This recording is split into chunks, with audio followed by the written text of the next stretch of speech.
Hey folks, welcome to the special live stream where we're going to be talking about Supergirl, the new movie that just came out. There's going to be spoilers. Oh, I did not put the banner for spoilers. Hold on a second. Banners. How do you do a banner? Create a banner. Spoilers. Sorry guys, give me a second. I only had a week to prepare. So, all right, spoilers. Boom. Why is it not showing it? No, I don't want that. Do I do that way? No. How is the banner that scrolls? Oh, this is what I want. I want one that scrolls. Oh gosh, spoilers. All right, does that work? Yeah, there you go. Okay, so welcome to the special live stream. We're going to be doing spoilers for Supergirl, so keep that in mind. If you haven't seen it, just know that's going to happen. Now, let's talk about really quickly. We got lots to talk about in this movie, and I got panelists who are coming in, and some are already backstage, and some are coming in a few minutes because of whatever reasons. I did post a poll. You guys can rate the movie. You can only have 4 options, so I did 5 out of 5, 4 out of 5, 3 out of 5, 2 out of 5. So those are your 4 options. If you think it's lower than a 2, you can just, I guess, tell me or just vote 2. Okay. So coming up on Monday, of course, is Earth's Mightiest Mondays. We're talking about Avengers comics and a few more Avengers comics to cover. Looking forward to talking about these. They're very, very cool.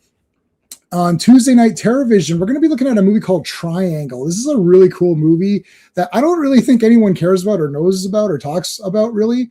It's actually very, very neat. So that's actually hosted by Wrestling with Horror, Pete's channel, but I'll be a guest host on that. And that'll be on Tuesday. Wednesday, G.I. Joe comics. Oh my goodness, this has just been the most fire live stream. You guys have loved these G.I. Joe streams. So have I. So 4 more issues of G.I. Joe. And I got to tell you, I'm pretty shocked where this is going here with this Cobra Commander's kid and Storm Shadow and all this crazy stuff. So join us on Wednesday for G.I. Joe. And then every Friday is Fantastic Fridays. And now we're in the John Byrne era, and this is just absolutely crazy. So 3 more issues of Fantastic Four this Friday. I've also got a special video coming out, which I just called Monica Rambeau is Awesome. I didn't know what else to call it. So we just covered her first appearance in Amazing Spider-Man Annual 16.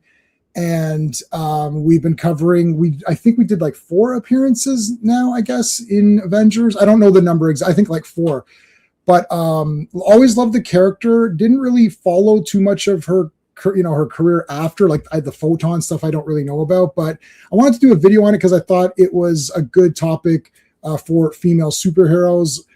So that video is going to be on July 5th. So that'll be a video, not a live stream. So I didn't know what to call it. So I just call it Monica Rambeau is Awesome. What else am I going to call it? And I'm going to go see Obsession tomorrow. It won't affect the live stream. So hopefully I'll do a review for Obsession. And that is that. I want to say a special thank you to all of the channel members. I appreciate you guys. We always thank our friend Clobber Times, who we lost a couple years ago. Some people might put a CT in the chat to honor his memory. We mostly do it for the comic book streams, but thank you to all of the channel members. I appreciate you guys. And that is it. All right, so we've got a couple of guys already backstage. People are messaging me. They're coming in late, so we're going to go through this. Let me get these guys in here. Where's my so Sean's coming late. I don't think Sean saw Supergirl yet. We didn't go see it together. He's been going through a lot of stuff. So I don't think Sean has seen it. He might just come on for color commentary or pointless commentary, which is I haven't seen the movie, but I just got shit to say. So he might come on later. But the person who I did see the movie with was Steve from Comics Asylum. So let's bring him in. You ever play roulette? Always bet on black. All right. Hey, Steve. What's up, buddy? How you doing? I'm good, thanks. Good. All right, we do have our friend Cliff is joining us as well, and then we've got a few other guys lined up. We're coming. I've got to open up. I have like 17 tabs open up for all the stupid because none of you guys want to pick one social media, so everybody wants to pick a separate one. So now I need to have 75 social media platforms and remember who I'm messaging on each one. So I've got all of them open. So if you're late or whatever, that's that. So Cliff has been on a few times. He was on the Dazzler streams when we were doing those, and I'm glad all 7 people who watched those streams was very happy with them. It's Dazzler, man. You guys suck. Okay. Anyway, Should have got more views on those. All right, let's bring. We're gonna use Mr. Fancy Pants, I guess, for Cliff. I like that one. Well, hello, Mr. Fancy Pants. Cliff. Hi, Steve. How are you? Good. It's good to see you again. Good to see you too, J-Man. Thanks for having us. Yeah, thank you. So there's going to be a few more people joining. We'll go through. I've got a few preliminary things I wanted to ask, just the preliminary questions. Once everybody maybe shows up, I'll give it a little bit more time. Just like, have you seen or have you read Woman of Tomorrow? Have you read other Supergirl comics? Just to get everyone sort of, because I've got people that hate the movie but like the comic. I've got people that love the movie and the comic. I got people that love the movie, didn't read the comic. I got people that hate the movie, didn't read the comic. So like, I'm trying to get the most, and then there's people who are like, I've read other Supergirl comics, just I didn't happen to read Woman of Tomorrow, but I like the movie. Like, I tried to think of every single person who had every kind of opinion. So like, Mark can't be here. He wanted to come on, Legion of Comics. He wanted to come on. He's a reader of DC Comics. He read Woman of Tomorrow. He's doing an interview right now on another channel. He's on the channel, yeah. So I didn't get to him in time. So yeah, he loves Woman of Tomorrow, the comic. He thought this movie was like okay. He didn't like the ending. Neither did I. That's probably my deal. My review is quite harsh, but I'm a deal breaker guy. If something happens in the movie that breaks it for me, and unfortunately, Supergirl happened at the end.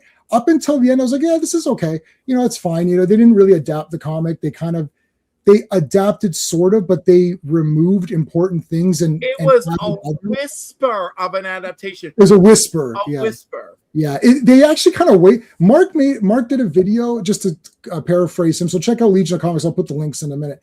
He did a great video where he said it was almost a shame they used the story because they ended up really not using it at all, to be quite honest. Actually, and they ended up dishonoring it. They did dishonor it. Use all the power of my mind to separate that from this. I wish, Cliff, let me tell you something. I wish they didn't say, the problem. Yeah, the biggest sin this movie has is that anyone ever said, we're doing an adaptation of Woman of Tomorrow. We're basing this on Woman of Tomorrow. Shut your trap hole. Right. That was the mistake. Say less. That was a big mistake. They had them holding up the trades. Because at the end of the day, other than there's a Ruthie, there's a Krem, and there's a Kara Zor-El having a birthday, and there's a wounded Crypto. That's it. That is it. That's it. That is it. And I'm going to. It's all over the. And I'm still mad about these green suns. Okay. First of all, the comic handled it better. The movie, that was trash.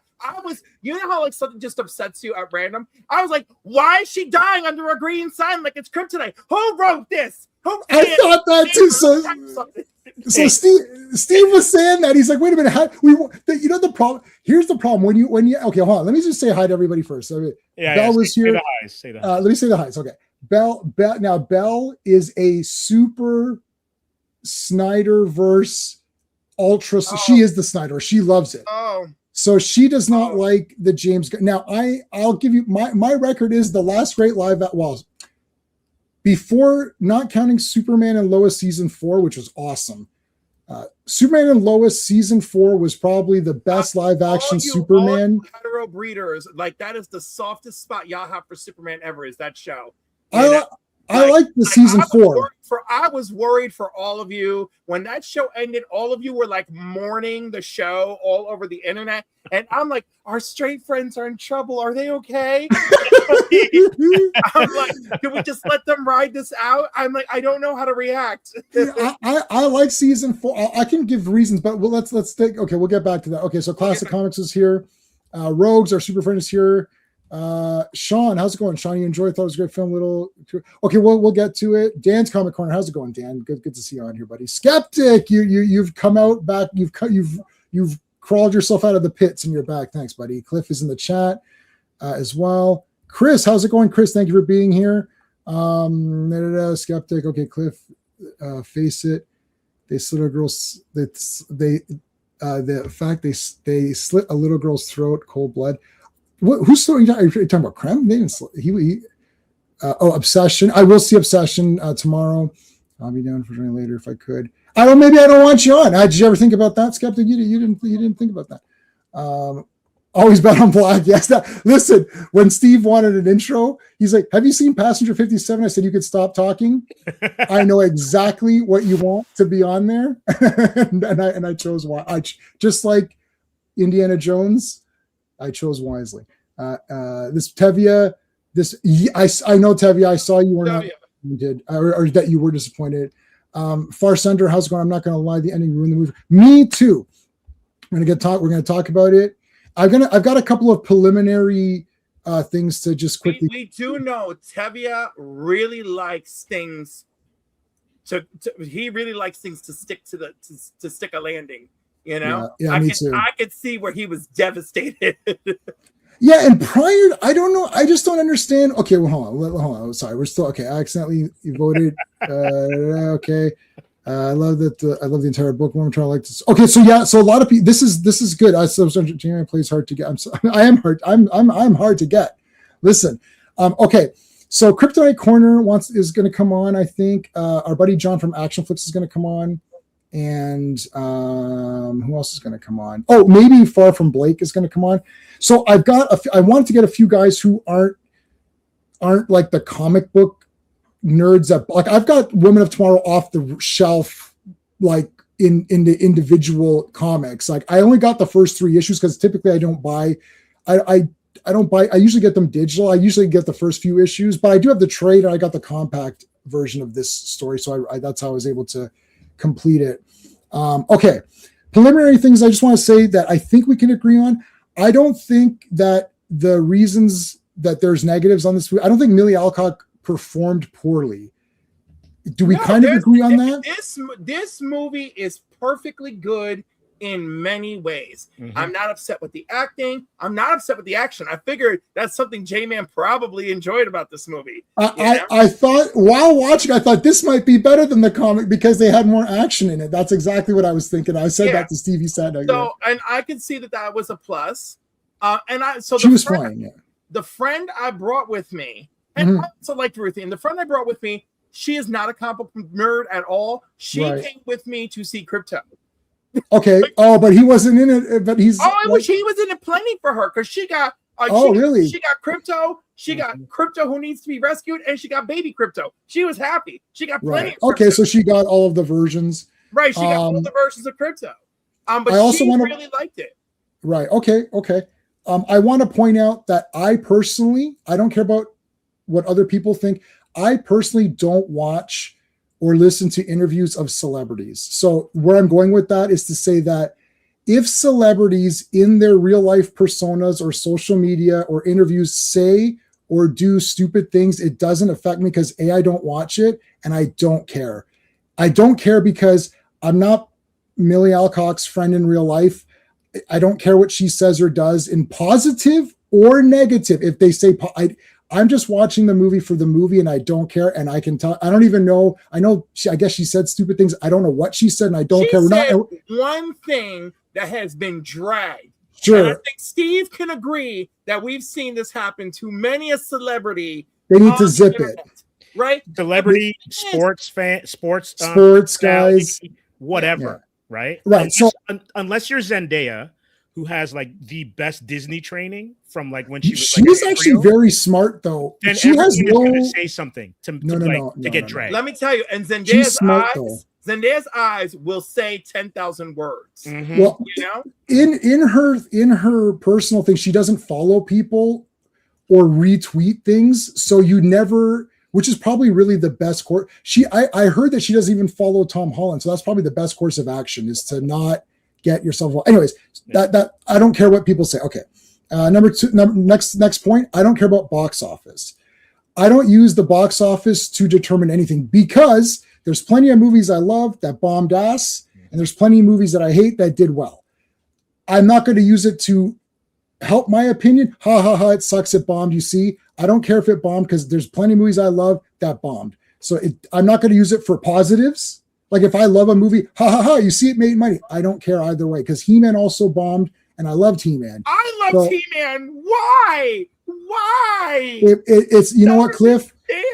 Dude, that audience is too small. Yeah, I don't care. Do you know what's really sad is I said this earlier tonight. I enjoyed Masters of the Universe more than I enjoyed Supergirl. Oh, for me, I didn't like Supergirl, so I obviously did. Yeah. I don't understand how that movie did not find an audience. It is blowing my mind. And then this movie, I enjoyed it, but ... We'll come back. Right. We'll get to the. Okay. You know what, Cliff? I think Masters of the Universe is the McRib of like sandwiches. The people that love it, swear by it. Yep. Right. And it pops up every once in a while, right? And people are like, oh my God, the McRib party. And they lose their minds. But is it on the regular menu? Not so. Now, I do enjoy fighting. Now, okay, so for my personal thing, after Christopher Reeve, the Superboy TV show is okay. And then after the Superboy TV show, I don't care about any live action thing.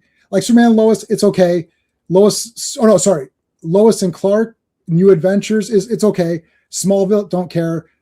Superman and Lois, didn't care until Lex Luthor showed up. And then season 4 I thought was pretty good.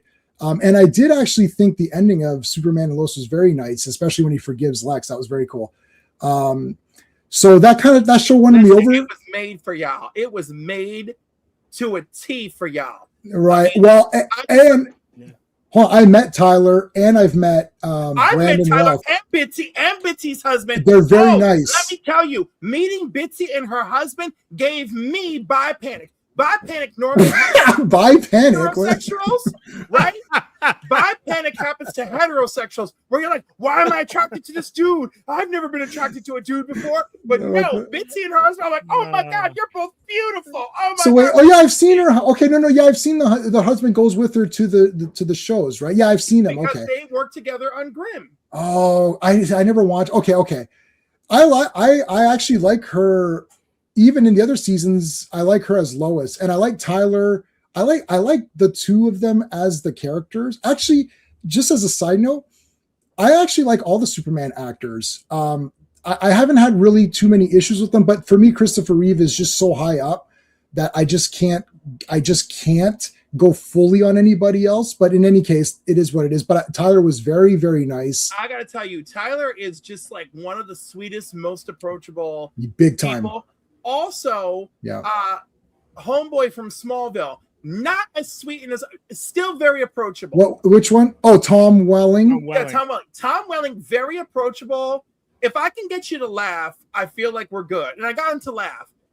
And he was approachable, but I felt he was a little more like I'm at the show to do business, right. You know, like that mentality. Like, right? Yes. And I felt Tyler was more like, oh my God, I'm just so glad you guys are here. And this is so great. Like, in other words, Tyler was just a little more giving with his time, right? Yeah, because you could feel it. Because some of these guys, like, you got 90 seconds, right? In that 90 seconds, hello, maybe an autograph if you paid for the package, right? Yeah, that's what you're doing now, right? Yeah, it's like, hello, autograph, I love what you did, photo, and run.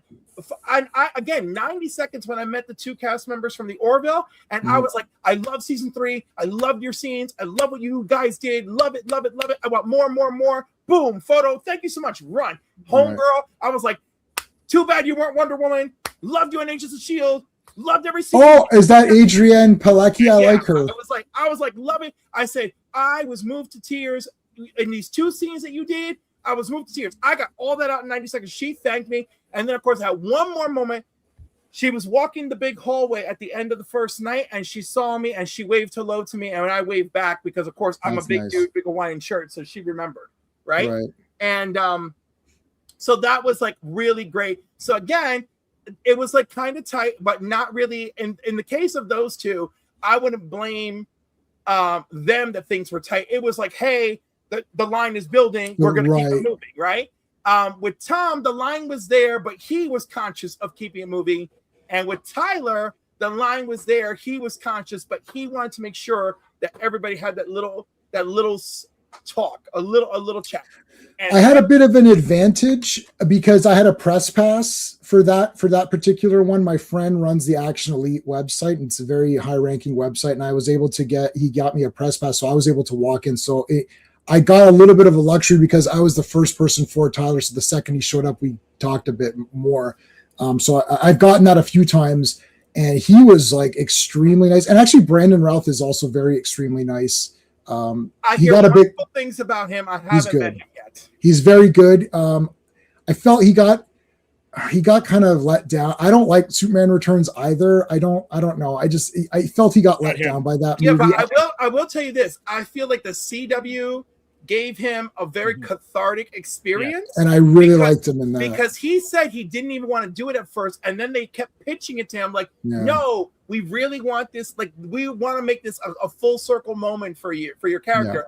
And he really felt that way because it was a good story. He had excellent chemistry with Bitsy when she encounters him, right? Because it's still a Lois and it's still a Clark. So there's right. So I thought that was cool. He got a cool little fight with Tyler, and then he got that ending where the yellow was restored to the S. Yeah, I like that. And I thought like all of that was good, and they even incorporated the humor into the show, which like, hey, you won the Superman lottery. There's a Superman out there that looks just like you. Right.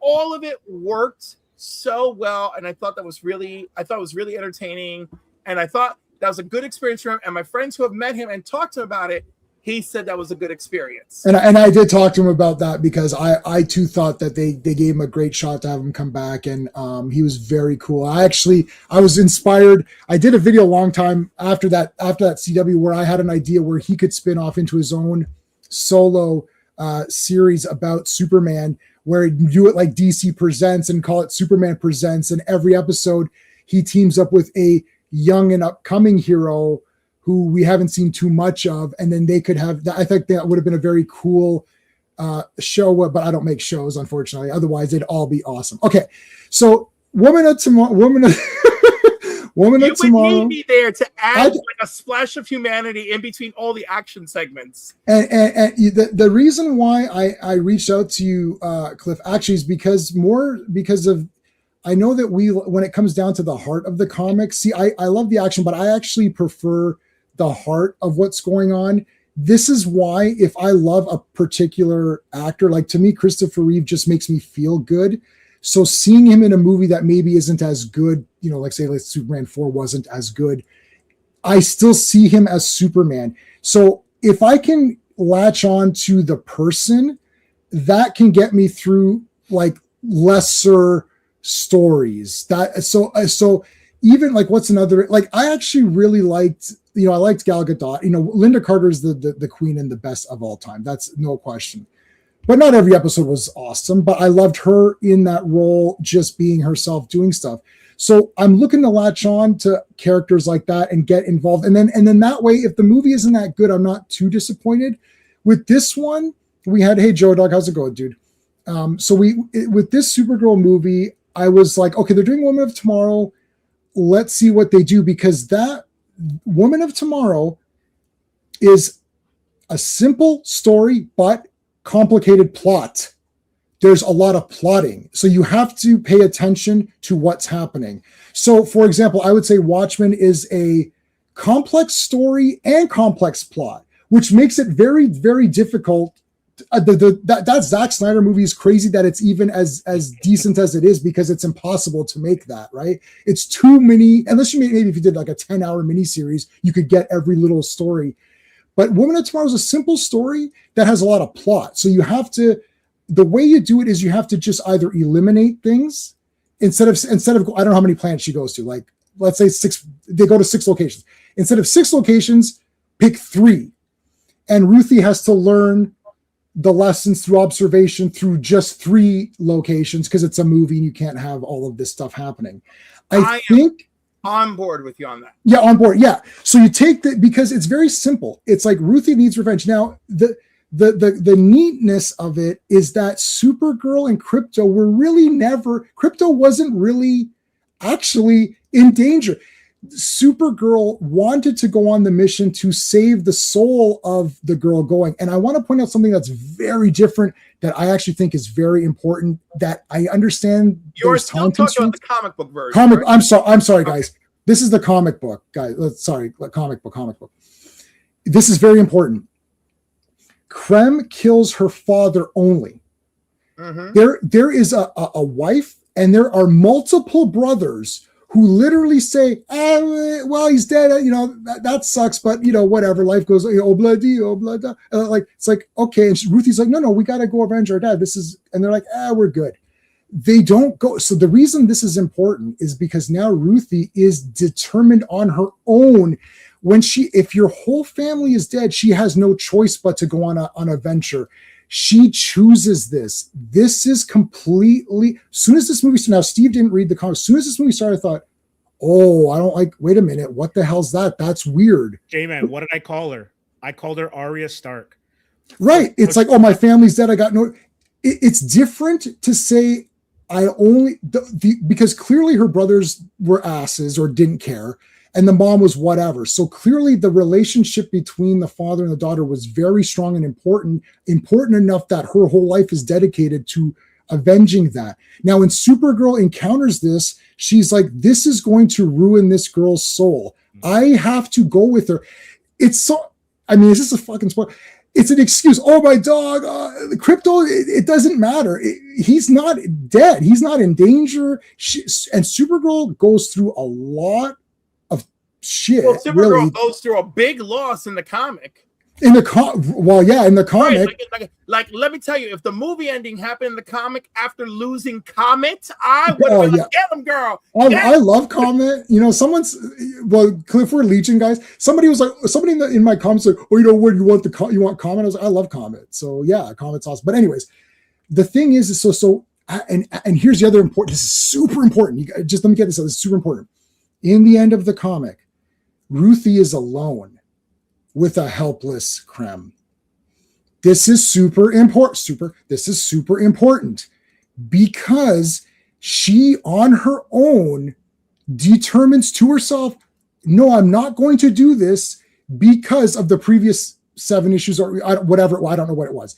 Whatever she had learned in this movie, Supergirl is standing there telling her, I understand it's a movie thing and it's simplified, but you could have easily have shown her sitting there thinking, do flashbacks. You're making a movie, right? You have a bunch of flashbacks in Ruthie's head of things that happen throughout the movie that show her that this is the wrong course of action. And then she's like, you know what? It's not worth it. Let's put him in the Phantom Zone or whatever. And then actually the comic has an extra bit because he comes out of the Phantom Zone X number of years. 300 years later. 300 years later, he's in there. He comes back, and Tom King kind of made it a little bit ambiguous. We had an argument over this. Ruthie forgives him or just gives him a little whack on the head to be like, okay, there's my revenge that I got or whatever. Yeah. So now with the movie watching it while the changes were present, I was like, I don't know if I like that. I do like her reason to go after him more in the movie because it feels more optional in the comic. He murdered her father. That's awful. There's a whole life still going on. Right. Why does she need to leave? The movie did one better by he's like, nope, murdered her whole family. She's got her dad's last sword. Yeah, she's got no choice. Right. My feel for movie Ruthie is enhanced because she's got no choice. Her nuclear family is destroyed. We find out she has an aunt, and that's lovely later on, but her nuclear family is destroyed. That is huge on the revenge scale. Huge. So one point to the movie for making me more invested in Ruthie. You know what's another thing? I wish I would have just given her pointy ears. But anyways, that's just like really they couldn't do that. Like Spock wore them for 3 seasons. It's not that hard. Anyway. But I actually like that she does have the family because then I feel that she herself is like this family. I think losing her father was the family. Like clearly her brothers are douches and like her mom's at whatever. So I think I understand it's a movie. It's easier to say that her family's killed. She goes on the mission. It's easier. So but I'm not. Also, you can get more invested in her revenge. A regular person might be more. Yeah. When people are making choices to adapt one item to a movie, us comic book readers, we can unfold the nuance over 6 months of stories. You can't do that in 1 hour and 44 minutes. That I agree with that. This one of the particular items where I felt the movie did one better because then you're instantly invested in her. Sure, like, and I won't want to go after Crown. what are the Kund, right? Or the Badoon, or they're I'm not going to remember any of the names, so whatever it is, I don't know, but know your DC freaking dude. I'm never gonna know. I'm never gonna remember. I brought out the compact edition if we need to, and if we really need to, boom, I've got the digital right here. If we really need to look at it, I'm prepared. I'm completely prepared. I'm prepared. We can go to the comic if we need to. The comic's here. Okay, hey, Andrew, how's it going, dude? Good, cool. I've seen people say what? So sorry. I've seen people say it was to make Supergirl different. Her fighting girls. Yeah, they don't have to make her. Yeah, okay. So anyway, so we're watching the movie, and they made certain changes, and I knew Comet wasn't going to be in it, right? Obviously, they threw Lobo in there, which I was like, okay, I guess he's there. Fine. We'll talk about the nuances of the movie, and I was like, yeah, it's okay. I don't know, but then the ending. My problem is that now I've got that image in my head as Supergirl. And I don't want to get into should heroes kill her or not. But okay, so here's my thing. I don't like it at all. I don't like it because of the source material, and I don't like it in general. Yeah. But I do respect that outside of her constantly telling Ruthie this is not the way to go. Right. I do understand there are moments to spread through the movie to show you why Kara would do it. Right? Because as we are watching Kara's story unfold and things that she shares at different points in the movie, she already thinks she is ruined. And she's trying to protect Ruthie from being ruined. Now, in a grander nuance, right?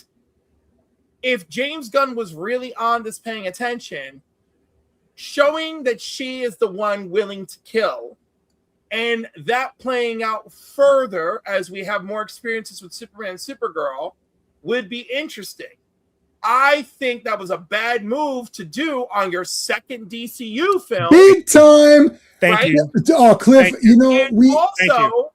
also, if you're going to do it, make it a moment where the Green Sun comes back or some shit where Supergirl's like, damn it, I have to do this. She can't be in a position of power. So here's the problem. You guys, are you reading my personal notes? Dude, they got my personal notes, chat. I don't understand how this happened. Because Cliff, this is my main problem with it, right? Yep. She gets all of the lessons from her parents, right, in the flashbacks. Right. And by the way, opposite of Clark. Opposite. You're right. Opposite. Right. Like her parents are like, oh, look at baby Kal-El being sent off to be a ruler. And then they're like, yeah, Kara, you don't have to be perfect. I want you to be good. All this, Kara, we want you to to be good. Yeah. Absolutely. And it was like, and then I'm like, what? Because also what that does too is that, because I brought this up with J-Man. Brigands. They're brigands. Brigands. I didn't know what you were talking about. But this is the thing that had me like going, so wait a second. So her parents can give a lesson. Clark's giving the lesson that comes from his parents, right? So the Earth parents who have no blood tie to Clark teach him to be this wholesome individual. And then she's with the parents that are her bloodline, the last remnants. Her mother's on her deathbed. And she goes against all of that. It made no sense to me. Right. Well, all they had to. So if Krem was in a position, and we've seen it in every movie where it's a revenge movie, right? Where Dirty Harry has to avenge somebody, or a samurai has to avenge somebody, right? It's not where they're on top and it's like a straight murder. It was a murder because he was not in any danger at all at that point, and that was my issue with it. If it was any other character, if it was Lobo, if it was Wolverine, if it was Punisher, characters that have that kind of arc or bent, go for it. But not. And again, first off, I felt like Lobo should have gotten it and he didn't. Secondly, again, I would have respected this move more had it not been this story that they chose to adapt. Yeah. She not been in a position of power where she is straight up murdering him. Yeah, I mean, like, and obviously they have not introduced the Phantom Zone to us in this universe, so they have that scapegoat, right? Right. But like, yeah, I right. It was so hard. So my friend who watched it with me, and she really enjoyed it. She loved it. She's like, I'm into these characters. I like the journey that she had with Ruthie. But even in the car, she goes, but did Supergirl really have to kill him? I'm like, no. What? Yeah, it's so weird because, and you adapted a story that's about not killing the they sat there. We're making this movie right here, baby, and it's like, no, you're not. But mind you, on the other hand, this Kara feels that she's tarnished. He is fine. He has been escaping them this entire 3-day saga. Right. He is there, and he poisoned her dog, murdered this entire girl's family, and countless other atrocities that are named, including contributing to the child bride ring. Right. So yeah, do I think he deserves some comeuppance? Right, but I don't. But yeah, I'm not going with the deserve thing because here's the problem. Well, now we got Man of Tomorrow coming out, so Supergirl's going to kill Lex Luthor, right? Perfect, just kill him because Lex Luthor is way worse. Kill Joker. What? As soon as you start doing this was the Zack Snyder problem. As soon as it happens once, it's the doors. Here's the. Well, at least we can. I can. These are two very separate things too. The Zack Snyder one. This Superman is holding Zod there, right? Yeah, that's true. He's like, okay, he is laser. He's going to laser those guys. Yeah, those lasers are going right for that family, right? Yeah. And then he cries out over what he did. He just destroyed the last of his people, right? All right. In this movie, Supergirl clearly, widely has options. Right. Are we also going to forget Hawkgirl in this universe? I am not forgetting Hawkgirl because remember, Hawkgirl murders a foreign leader. And by the way, when you see season 2 of Peacemaker, they don't mention her by name, but they start talking about how these metahumans are getting out of hand. So there is a whisper of her actions having consequence. So I was really trying to be, I'm still kind of on board with you. I don't know what goes on in his life. You know, he said The Flash was an amazing movie. No, it wasn't, James Gunn. And then he said this was like one of the best scripts he ever read. Okay, clearly it was not. No, clearly not. You know, I don't know what he's doing. The man has got to keep a roof over his head. Okay, I respect it. All right, I get it. I'm never gonna believe another word out of his mouth. I'll just wait for the movies to come out. Yeah. But oh my god, I lost my butt and all of that. That's okay. I still have an ounce of faith in his greater vision. I just feel like this type of risk this early was wrong. I feel like if you did it later and better, so that you can have a conflict between Superman and Supergirl about this, absolutely, that would be really interesting and new ground to cover. So that's a big. Now again, I do think that intention is here, right? Because if Kara decides, no, this is the kind of person, the hero I want to be, like, yeah, let's kill the Joker. It's ridiculous, but right? Cliff. All right, hold on a second. 1 second. And then Steve, I'll let you talk. Yeah. Blake is backstage. So let's bring Blake in. And Kryptonite Corner, I think, is still coming. And John from Action Flicks is also still coming. So I don't have a thing for. I'm going to use for anytime someone comes on my live stream first. I always play my favorite movie of all time, and I always play one of the most awesome scenes to introduce the person. So here we go.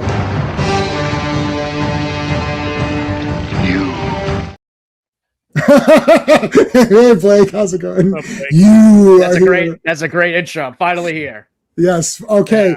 Yeah. So that's my favorite movie of all time. I cry when Valeria talks to him about being alone all her life, and I get teary-eyed, and she's like, we have to go. She's like, let's forget this. Let's live together and love each other. We have warmth and all that. And then Conan looks at the thing, and it's like, I can't. And then he leaves her in the night. That is awesome. And in that movie, FYI, there is only one line of dialogue that Conan says to Valeria in the entire film. He only says, "You're not a guard." When he first sees her, he's like, "You're not a guard." That's the only line of dialogue he directly says to her. Watch it again. It's crazy. Anyway. So I'm going to do a stream. I've never seen that movie. What was the name of the movie again? Conan the Barbarian. Watch the extent. Watch the full version of it, because there's a scene that they omitted and they changed the ending for the theatrical. And when he says, "What is best in life? Crush your enemies, see them driven before you hear the lamentation of the women." That's the first line of dialogue he says in the movie. And when he prays to Crom at the end, he prays to Crom for revenge. He's like, "Grant me revenge, and if you do not listen, then the hell with you." He crushes Thorgrim and Rexor. He drives away Thulsa Doom, and the princess cries out for him. Isn't that crazy? They never say it in the movie, and then he does this. He does this when he wins, and that's what he does in the pits when he used to fight, and that's how he used to think.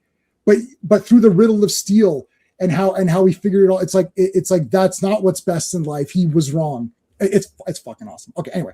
So Blake, here is the sort of stipulations. Number one, I don't care about what box office any movie does, because I love movies that bombed, and I hate movies that did well. So the box office of this movie, I don't care about. Oh my God, do we have to give him all the rules again? No, just a couple. Oh my God. We'll run through them real quick. Real quick, yeah.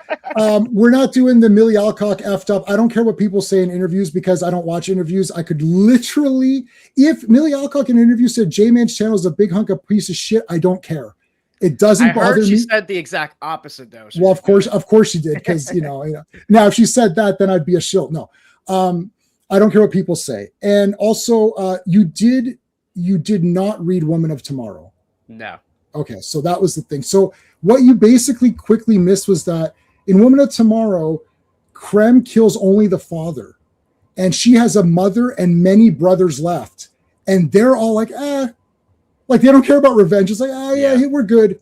So she determines on her own to go. So I think that's good. Cliff does like the streamlined of, well, now she has no choice but to go. It gives the audience more, you root for her more a little bit, because of, you're like, wow, she's lost everything. So you're on her side more immediately. The other big thing we talked about, of course, the ending, where we all kind of agree that you didn't adapt the story. I think the problem is, we mentioned this, that you shouldn't have said anything. You should just say, we're making a Supergirl movie. You shouldn't have said, we're making this movie. It's like, but you didn't make this movie at all, and you kind of urinated on this book. So it's like, why did you say that? And like, lots of superhero films are not literal adaptations. Of course. But at least the thematic adaptation is there. The thematic adaptation of this would have been Supergirl's journey with Ruthie and all, and I feel like it just barely did that. It just barely. That. You know, because at least we can say for Supergirl, despite everything she did keep Ruthie's purity, right? She did. So like she did keep the purity. That part was like we cemented. So again, you get a point for that, you know, Anna, James, and crew. But then like you straight up killed the dude, girl. I mean, yeah. So normally what happens in these kinds of films is that they're forced their hand. So we talked about the suicide by Superman, which Zod let me tell you right now on the record, killing Zod is bullshit. I hate it. I don't like it. That's a breaking point for me in that movie. Comes at the end, I'm like, okay, this is stupid. I don't like it. But I will defend it for just a little bit. As Cliff was saying, he is lasering them. I believe Zod wanted to die because he was never going to have his Krypton. He wanted to break Superman as his last act. He wanted to break Superman, and he gave him no other choice. And when Superman did it, he cried out. When Supergirl did it, she went and had birthday cake. I'm like, the guy was hopeless. Like, so, and someone said Furiosa. Supergirl ain't Furiosa. Look. If Supergirl didn't straight up kill him, like, here's what happens. I'm not going to kill you, right? And then Krem gets up. Oh, he wasn't as injured as he's going to throw something. And then she turns and, I just happened to kill. That's how that happens in normal movies. Like, right? It's like, I mean, you know, unless you're Deadpool or John Wick or something, like, this is crazy. Why didn't they at least do that? But in the comic, they put him in the Phantom Zone. So for Blake's benefit, they put him in the Phantom Zone. 300 years pass of his sentence in the Phantom Zone. He comes out. Ruthie is an old woman, and he's like, "I'm sorry." He begs for forgiveness. He's like, "I've repented" or whatever. And she knocks him on the head with her stick in the comic. She knocks him on the head. And it's like, "There, I got my revenge. I hit you," and then that's it. And another important thing that Blake missed was that in the comic, this is important. Supergirl is not present. Ruthie is alone with Krem. She could kill him. Right there at the very end. At the end, she could kill him right there. He's helpless. He's tied up. He's done. And she decides not to because of the lessons that Supergirl taught her throughout the comic. Now I'm like watching this movie where me and Steve are like, what is happening right now? Like, this is not what I'm like, wait a minute. I have many copies of this. Let me just double check this. Nope. There's definitely lessons, and she didn't kill the guy. I was Cliff brought up a great point where it's like the payoff where there's obviously going to be some sort of tete-a-tete with Clark and Kara over her actions, right, with Krem. And I get it, but where that real attention should come from, what happens when Bruce shows up in this universe? Because it's their methods that are diametrically opposed. That's kind of what makes Bruce is not a killer either. I understand. Right, that would put him, but I like that because remember when Supergirl shows up in the early 2000s, right? Bruce is the one that finds her. He's like, okay, Clark, your cousin who doesn't even speak English and is flying around and accidentally firing heat vision. Yeah, okay, it is supposed to be all good. Like, I like that because I like that could be the tension between Bruce and Kara upon their initial, encounter. But that tension should be between Clark and Bruce, not Kara and Clark. Well, no, because Clark and Bruce is a tension of if you ever snap, Clark and Bruce is like, if you ever snap, look, Lex is right. What do we do if you snap? Like Bruce is on that side, and that's how Bruce ends up with the kryptonite ring. And I all that, but also too, like if you even go back to World's Finest, right?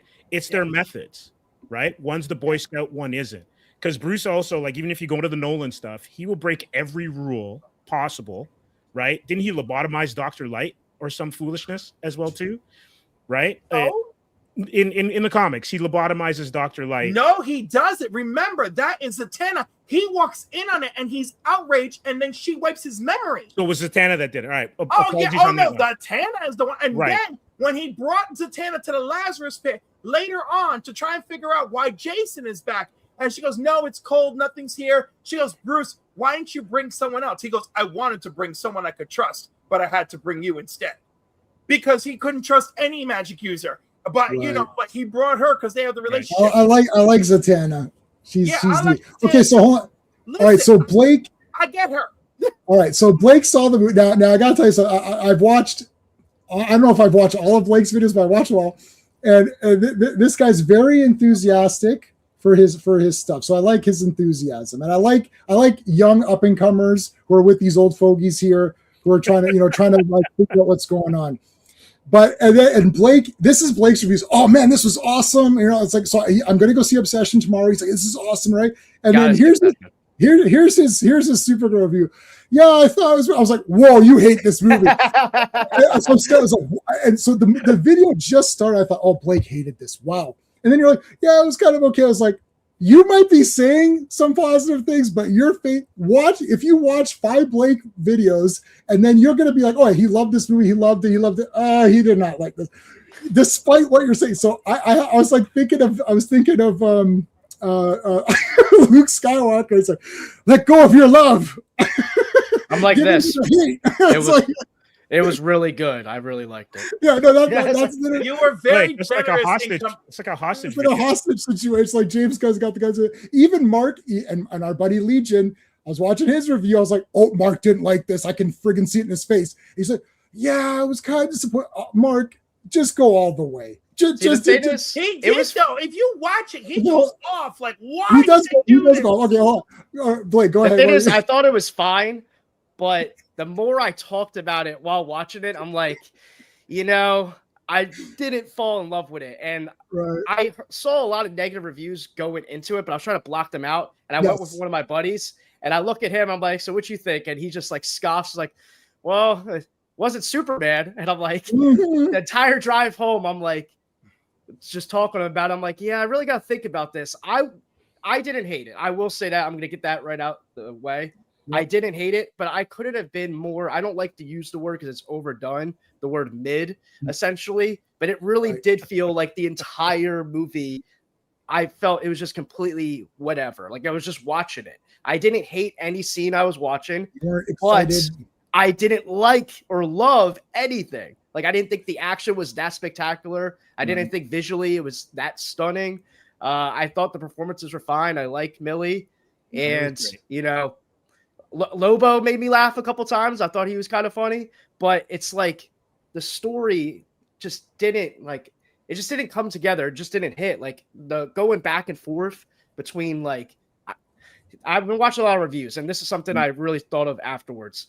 I feel like if we didn't do the flashbacks with Crypto and all this stuff later in the movie the way it was, like even that plot device, it's the basic John Wick setup of like, oh, something happens to the dog, we're supposed to care. And I do care about Crypto in the previous Superman movie, but we don't know the relationship between her, between Crypto and Supergirl. So why do we really care about their relationship? And they give you breadcrumbs of it later in the movie, but by that point, it's almost like it's almost too late. And if we got a little bit of Crypto as a puppy when she first found her and this, that, and the third, then maybe when he actually gets darted or whatever, we're more invested of that journey. So let me tell you something, Blake. In the comic, Crypto was never in danger. Supergirl put herself through all of that in order to save Ruthie's soul. It wasn't actually about Crypto at all. There's a big, it's not a twist, but it's like a plot point of like, oh, it didn't really matter. Again, I was there for Ruthie's benefit. Again, I was happy that the movie invested us anyway by saying, hey, if you move Crypto, it's going to accelerate. He could die. So my investment with Ruthie, there's a point. My investment in Crypto is another point. I didn't think it was too late in the film to get more information. I really enjoyed this take on Kara's origin. I was a bit surprised that she's like, I was born 8 years after the destruction of Krypton. And I'm like, damn. And I was like, oh, I get it. They don't want to play with the whole thing that Kara left and she was older and then she got here and Clark is older. They're like, we're going to skip that noise. She's born later. I'm like, okay, all right. I'm on board. I enjoyed what's his name there from the Santa Claus movies, being her dad. I thought that was lovely too. I was invested in him. And even her mom, I was invested in her origin, and I was invested in her trauma and her pain. I was on board with all of this. I was on board with all these things. Right. I see. I was not on board. I hated Crypto in the Superman movie like really badly because he's supposed to be smart and cool, and I'm a Super Pets guy. Yeah, Crypto. Yeah, sorry, no. Is Crypto on this cover? No, he's not on this cover. I got the Superman Crypto. By the way, despite that this Crypto is a little bit of an urban menace, outside of that, he is smarter than most stars. Like when they're in the bar, Crypto is like urging her, help the girl with the sword. Right. And she's just Crypto, you can chill. Cliff, come on. We're like the old farts here. We know the real Super Pets. I know, but let me tell you, this ain't the real. We did not have smart Crypto. The last time we saw smart Crypto was 1988, and that was the real. That was the last time we saw the real Crypto, man. That was the real. Right. He's like, here's all the kryptonites, and it made me normal. So here we go. And Superman's like, oh, I got it. Hey, what was it for? So Superman could kill 3 Phantom Zoners in a pocket universe, and that was the last we got of smart Crypto. Well, I wish that it would have been great to have Comet in this movie. That would have been absolutely great. But I knew that would be impossible. You gotta give Comet an origin to. I know it's impossible. I'm not that crazy to think. Wait a second. You really would have trusted the CG, the awful CG in this movie, to do Comet properly? No, I guess not. But I like Comet. Listen, there's only like how many CG studios do we have left? That's a good question. I'm not sure. I'm not a big. Like 2 big ones, and this was like one of the 2 big ones. Right. So I'm like, so as far as I'm concerned, they gave us the best they could of modern CG, and I wasn't like wildly disappointed or ripped from the movie. Some of those scenes, man, with the haze and like, it was just not good. Some of those. Well, scenes haze and darkness save money. Hey, can somebody help me? Actually, it's terrible in IMAX. I'll say, I want to talk about Skeptic's point for a second. Something with effects for me, because I watch silent films, right? So I'm never bothered by effects, if they're bad, unless it doesn't take me out of the movie. What takes me out of the movie is character and story. So I didn't really notice if the effects were super amazing or awful. I just thought, okay, like sometimes I'll see a movie like, wow, that looked really cool. And people are like, what? That looked like crap. Like, oh, I thought it looked okay, right? So it doesn't really take me out of the movie. I thought like everything looked. I thought her Helen Slater super flight was like really nice and a nice nod to Helen Slater. Yeah, that was neat. I was happy to see some of that. Okay, so here's a question though that I did have, and I'm not sure. So I haven't watched Superman 2025. I did get the 4K Steel Book, whatever the hell it is. I haven't watched. My wife had no interest in watching it, so I'll have to watch it on my own again. But with the message, forget about the contents. Did Jor-El, like, I thought, like, would Superman have known how to speak? Because, like, why would Jor-El leave a message in a language that he didn't teach his son to learn? Because the robots can translate. And okay, so what happened? The robots couldn't I'm asking. I don't remember. The message. You did watch the movie Once Upon a Time, did you not? I saw it, and I just thought that Jor-El sending a message that the guy can't understand. The message was damaged, and then that's why when that little bitch from the Authority goes and restores it, we find out that. Oh, is she an Authority character? You know? Okay, so I didn't even know that. Could Supergirl? So why didn't Supergirl translate it when she landed? That's what he's at. Well, because if Supergirl even had that conversation with him, which we don't know if they did or didn't, the message would have been damaged, and she would not have known the complete message. I see. Okay, so that's okay. Mr. Terrific. In a separate interview, James Gunn said, "Hey, they never had to talk about his parents, but clearly, as we have flashbacks of her origin, she knew that her parents knew. Oh, Jor-El sent his kid to go be some kind of James Gunn made a mistake. It's not possible. No, I cannot stand that plot decision. Yeah. FYI, that's trash. Because they're essentially that's super trash. Just send your son to Earth. No, stop. I don't care for it, but it's not wildly inaccurate to comics. It has happened before. I know. John Byrne's Jor-El was not that nice of a guy. I know. Okay. The other thing is, and let's think about the positive. All right, it frees Superman of this core of I am here for a reason. My parents sent me here. It frees him. He chooses to do good because that's who he is, and But he chose good anyways, though. He chose good anyway. Now he's free of it. We, the audience, never have to question it because he outright chose it when he was forced to see this horrible truth.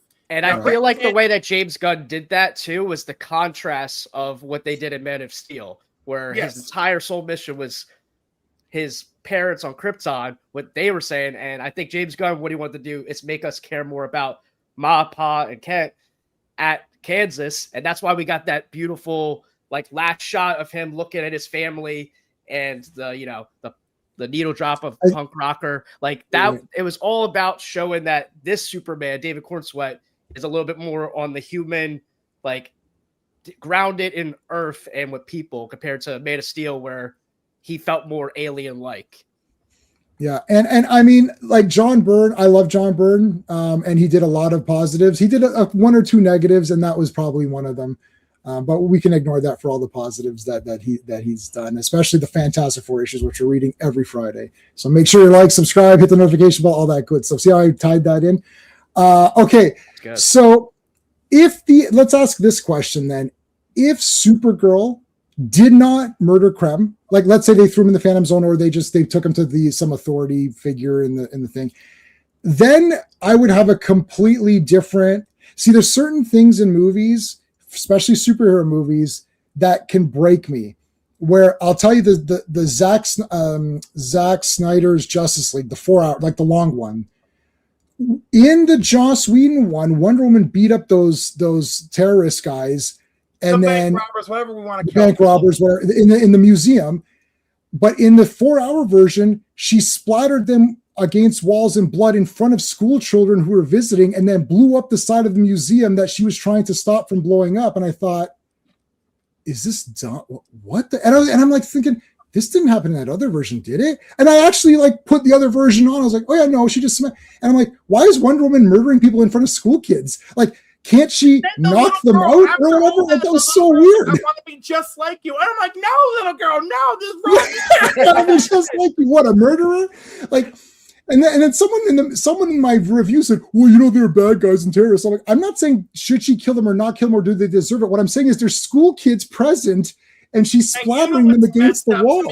That was weird. That scene. The scummier director, right? The scummier human made the more I agree. super heroic output of Yeah, Wonder Woman. I And then agree. the guy who was like actually genuinely like sweet and considerate. Yes, you're right. And all that. He's the one going, I'm like, why can't I live in a world where the You're right, correct Cliff. two things go together?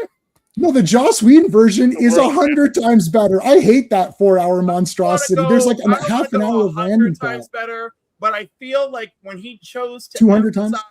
When he chose to emphasize heroism, he did that really well. I agree with you. Right? Okay, I agree. But then, like when it chose for investment in the characters, I think Zach did that better. Even though there's a bunch of stuff I include that I don't care for, right? All right. I mean, honestly, I would just love to sit there and be in the man's ear. All right, let's get John from Action Flicks is here. Let's bring John in. John, what's going on? Supergirl sucks. Am I all caught up now? Well, we're all mixed up. We're different. It was okay. Better. Who likes Yeah. Supergirl's a fine movie, but not as an adaptation. It goes to hell as an adaptation. Cliff, I gotta put you on the. Okay, so hold on a second. Mediocre. Yeah, so Blake is like kind of. We don't like to use the normal terms, but whatever. The mid. He's kind of in the mid. Cliff are you in the mid to positive or like mid to positive? Because I feel like it almost feels like there's a plan for this. But I can't trust any of these people. No, I don't know about that. On your little poll, I gave it 3.5 in the chat, just so you know. Okay, right? so let me look at the chat. Hold on. I had a good experience with the film, but boy, did a green sun and a murder piss me off. Yeah, how's that green sun work? That's weird. How's a green sun kryptonite? Like, I don't understand. Right, exactly. Even in the book, it doesn't do that. It just makes you depowered, then tired, blah, blah, blah. And the two uses of it prior to One of Tomorrow in the Silver Age, it just made you depowered. Why it straight up had kryptonite level effects on her. She'd be dead. And so that's not supposed to happen, right? No. That's not supposed to happen. They can survive it. That's what I thought too. I was watching. I was like, this is kind of weird. Yeah. Okay, so John, John is Mr. Positivity. If I'm Mr. Remember how I'll do Supergirl's thing. John sees the good in every movie, and I see the truth. So thank you. Can I say that? Okay, let me just say. Okay, she had a good upbringing. Who the fuck pissed her off? Where she sees the evil in everybody. I'm like, your parents were dicks like Clark's were, like, because like they wanted you to procreate with everybody and like, make your own babies and stuff like that. She had her mother and father that loved her, and like, she got sent off, and then for some reason she's jaded. I mean, like, because that loss is very real. I've lost people too. John, have you lost in your life? Have you lost? Yes. Right. Yes. I've lost like 50% of my family in front of me. Like I'm just saying, like, we're not. But people die. People die. We are not all built the same. And Kara doesn't even want to go. She's like, let me die here with you. And they're like, no, that's not what we want for you. It's like, and that's really nice, but it doesn't change how awful it is. I mean, like, that's why the shot is from her perspective when the ship closes and we watch her father just dart off until all we see is what's left of Argo, and then woof, off we go. It is to emphasize the loss, everything she knew. It is over. And then she gets to Earth, to Hokey Dokey Clark, who doesn't speak Kryptonian. And like, these are there's like a real drama process going on. But she can learn English in about 3 seconds, right? She has super reading and super brain and whatever. Don't confuse it with when Wonder Woman was dying. I'm sure the robots actually had to teach her. And this is John Byrne. When Wonder Woman was dying, Superman read about every disease and learned it all in like 5 minutes or whatever. Okay, so if the ending, hold on a second. That was I my Wonder Woman issues are in my comic. Right, that is when she became Goddess of Truth. When Diana became Goddess of Truth, was John Byrne on the book at that point? Or did he leave at that point? It's Yeah, she All right, became so the goddess of truth. He chose to. Superman can read at super speed, Yeah, obviously, and he can process information very well, but not super science like his. Oh, father. he's the smartest man on the planet. Okay. If the ending was different, how about this? If let's say the ending was different, would that have altered anyone's opinion? Like they don't kill Krem, or if they kill Krem, he initiates the death, like a Zod, or Yeah, like he tries to do something and then she accidentally kills him. You would have liked that better, Cliff? Steve, would that have altered anything for you? Or for me, her killing Krem is kind of like it's one of the major things. Yeah. I think the script let her down. I think Millie Alcock was great, but I just think a lot of the stuff in that film is too much coincidence. Lobo is shoehorned in. He's not even really necessary. That's true. Right? Like if he had been the one who had been like the devil on the ear saying kill, then I would have been like, all right, he serves a purpose, because then that sets him up for when you see him next. He really is nothing, right? He's cotton candy, and you know, I think that they made. And I'm not what we talked on the cutting room floor. You're cutting in and out. You sound like Max Headroom there for a second. How about for like the two people that know who Max Headroom is. See, John knows who it is, so he's laughing. Better now. I know Blake's the young guy with these old fogies. There's not. I'm doing the awkward laugh to pretend like I know what you're talking. Yeah, like I love it. That makes me happy. I just go along with now it. Better. Yeah, you're better. Okay, so that was one of the major issues, but you had other issues. So you're still sort of in that mid-range, even if you remove the death. Right? I just think it wasn't a good movie from a script point of view. Yeah. And it falls down. And then because of what was edited out.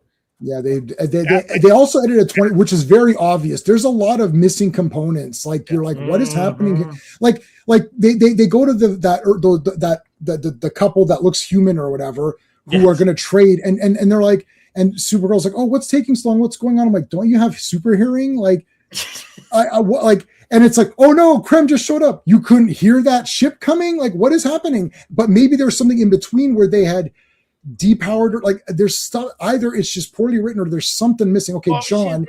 She's not fully powered up.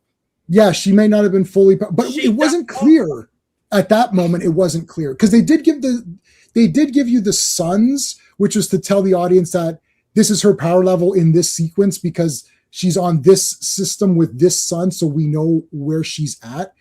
So Blake, you weren't as bothered by the ending, so you're at a midpoint. And if the ending was changed, would that have made it higher for you, or would you still be in the mid section?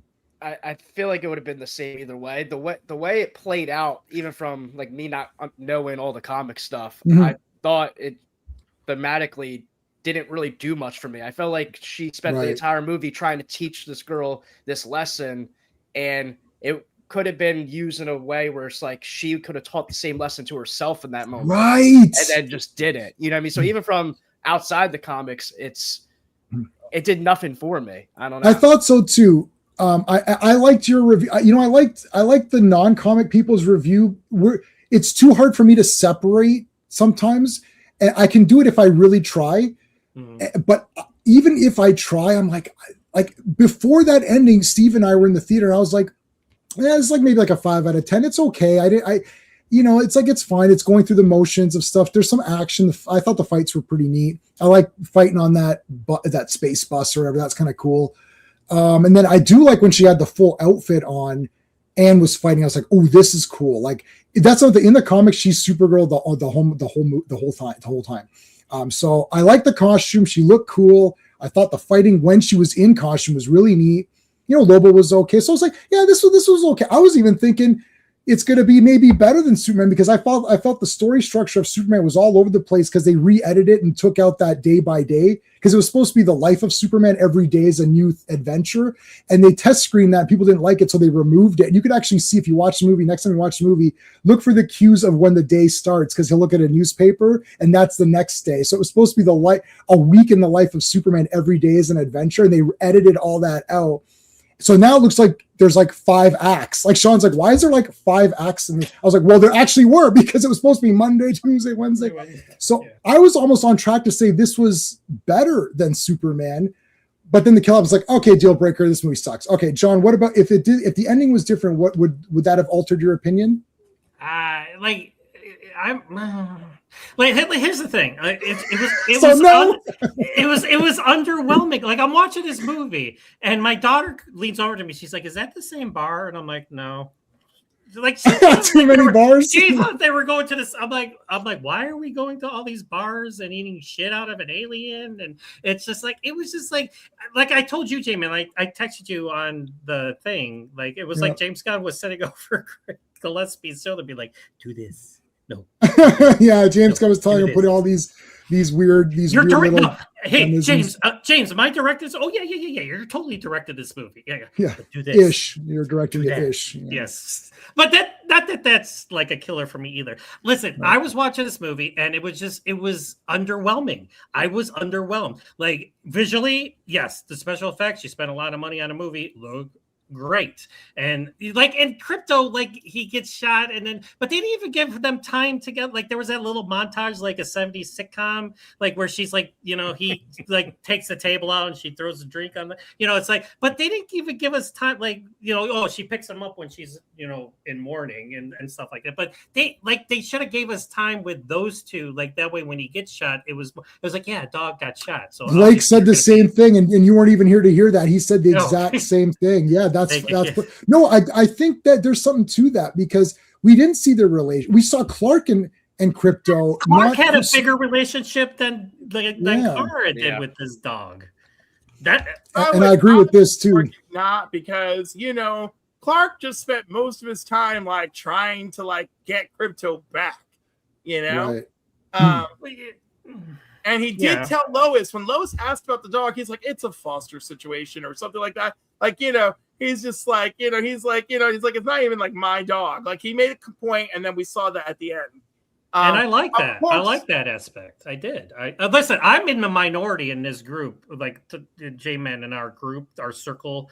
Like, I like Superman. Nobody else does. Superman was awesome, so I'm on that. Yeah, Blake liked it as well. I love Superman, And I'm really, read my review. Superman. So, I'm really hoping for Man Tomorrow to pick up a lot of weight. A lot of weight. It has to after Supergirl. Why don't they do? So here's a question. Okay.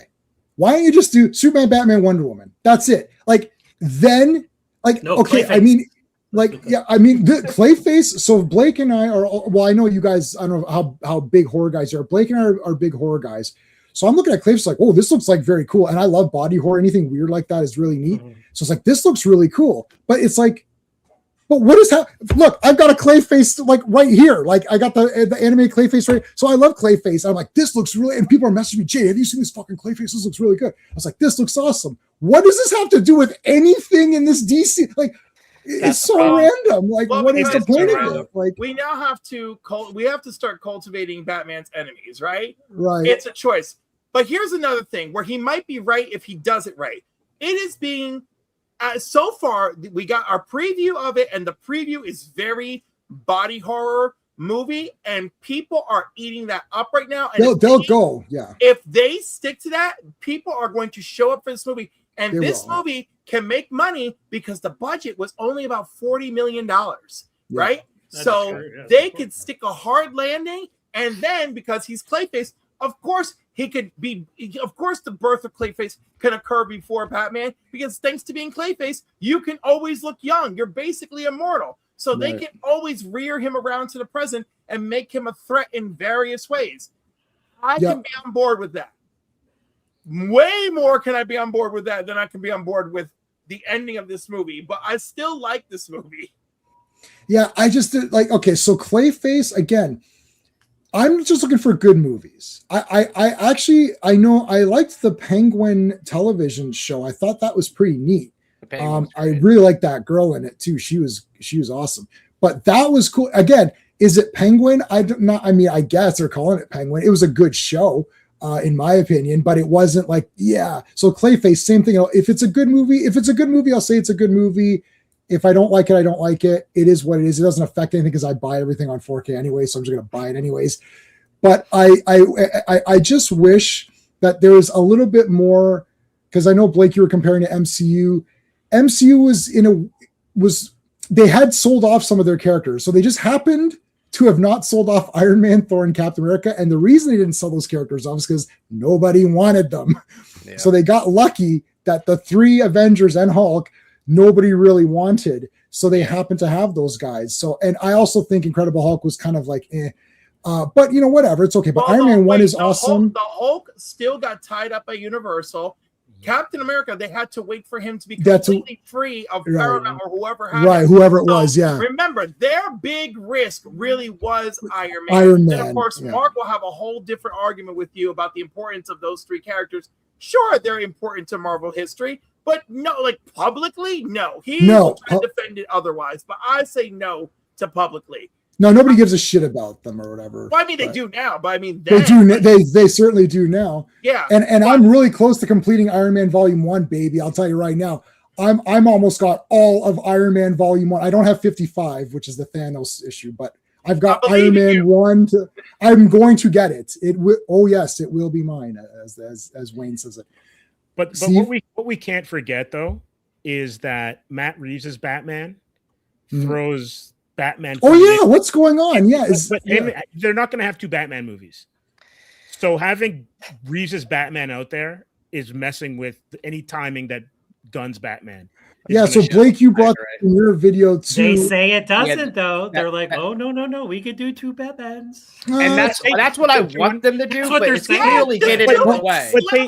They announced Batman Brave and the Bold. Wow. Okay, hold on. We're doing nothing with it. Yeah. Okay. So wait, Blake. That in the cartoons, if you can't get because you have to ask permission to get certain characters out of certain. Correct. Right. And they never cross the streams with characters like that. Right. Okay, so Blake, you go next. What were you going to say? So I agree with what Steve was saying. It feels like Robert Pattinson's Batman is interfering with the productivity of the DCU's Batman. James Gunn said years ago, "Oh, I'm going to do Batman Brave and the Bold," but there's this weird conundrum out there where like modern audiences can't handle having 2 different Batmans at the same time, which I think is nonsense. I'll get into that, but. With that said, it's like Robert Pattinson's Batman getting pushed year after year after year. And if we're really waiting for Robert Pattinson's Batman to get a sequel in before we can even start that, then we're really sidelining the most important character in this universe or in this comics, DC. And it's like you're screwed it all up. And I think for Marvel or DC, I'm someone that says we could have a TASM 3. We can have Andrew Garfield can come back and finish his 3rd movie. Spider-Man and Batman are the 2 superheroes, I think, that are popular enough and big enough that people aren't going to give a crap. As long as they're different, Robert Pattinson can be his own Elseworld thing, keep doing what he's doing. You make the DCU Batman a little bit more fantastical, maybe a different kind of suit, whether it's gray, blue, whatever, right? Do something different and make him more fantastical. Robert Pattinson could be the quote-unquote grounded, right? It can work. People love Batman enough. We can do it. So I don't know why we're playing games, not making a Batman movie in the DCU. Yeah, Blake is right on this. Those 2, look, I don't care what anybody says. I like Holland. I don't like Holland. I like shit. That movie, I always pre-order and I get the first showing and I get the J29 seat. Steve, you know the seat. I get J20. They're in the IMAX theater. That's next to me. I've gotten the J29 seat for every movie since the dawn of time. I accidentally forgot that the Spider-Man tickets were on sale. And I woke up, I was like, oh, fuck. What? Quickly go to the app. So it's sold out everywhere. I was like, fuck.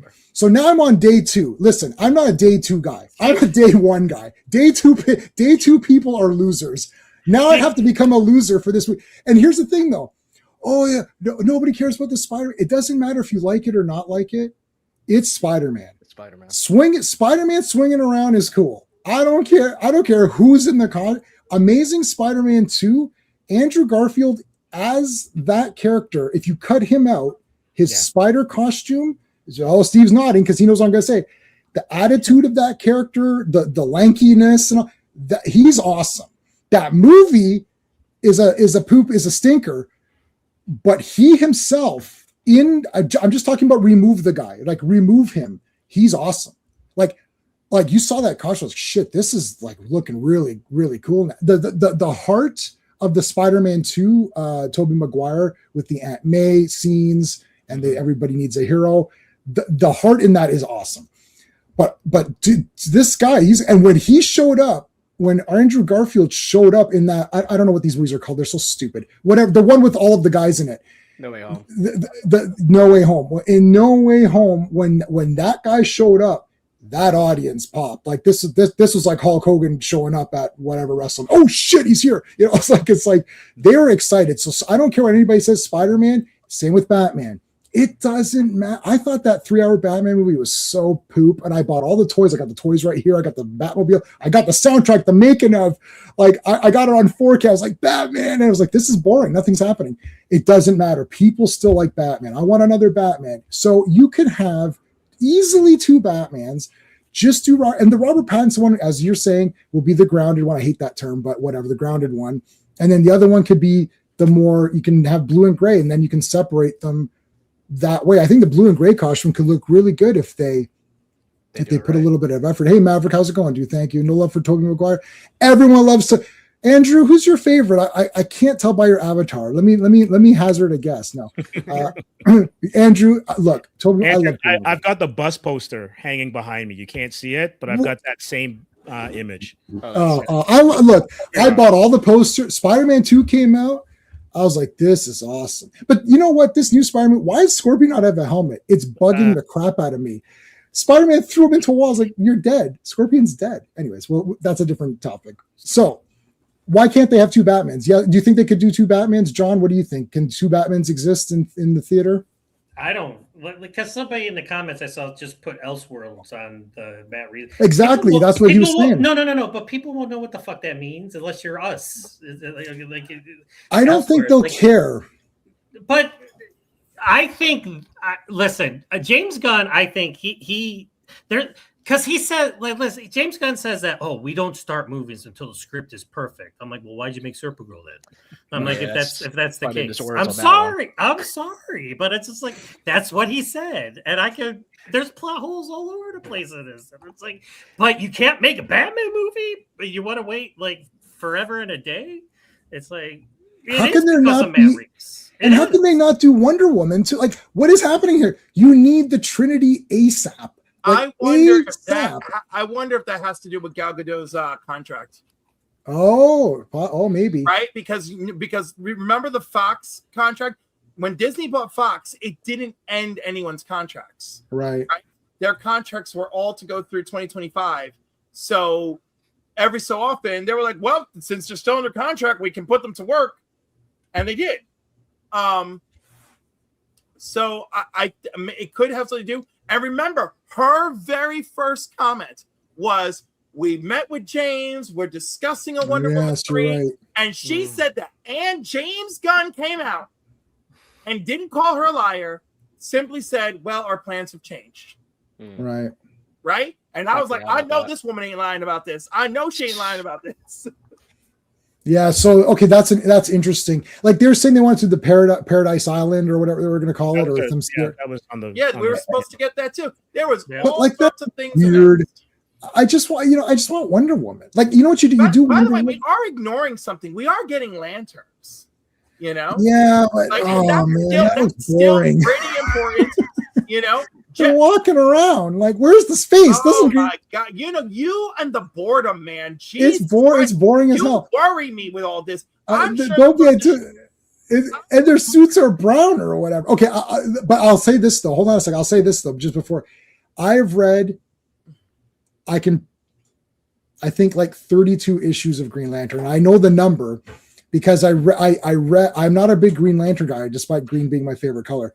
I read the Grant Morrison did 2 sort of Silver Age tributes. It was called Season 1 and Season 2.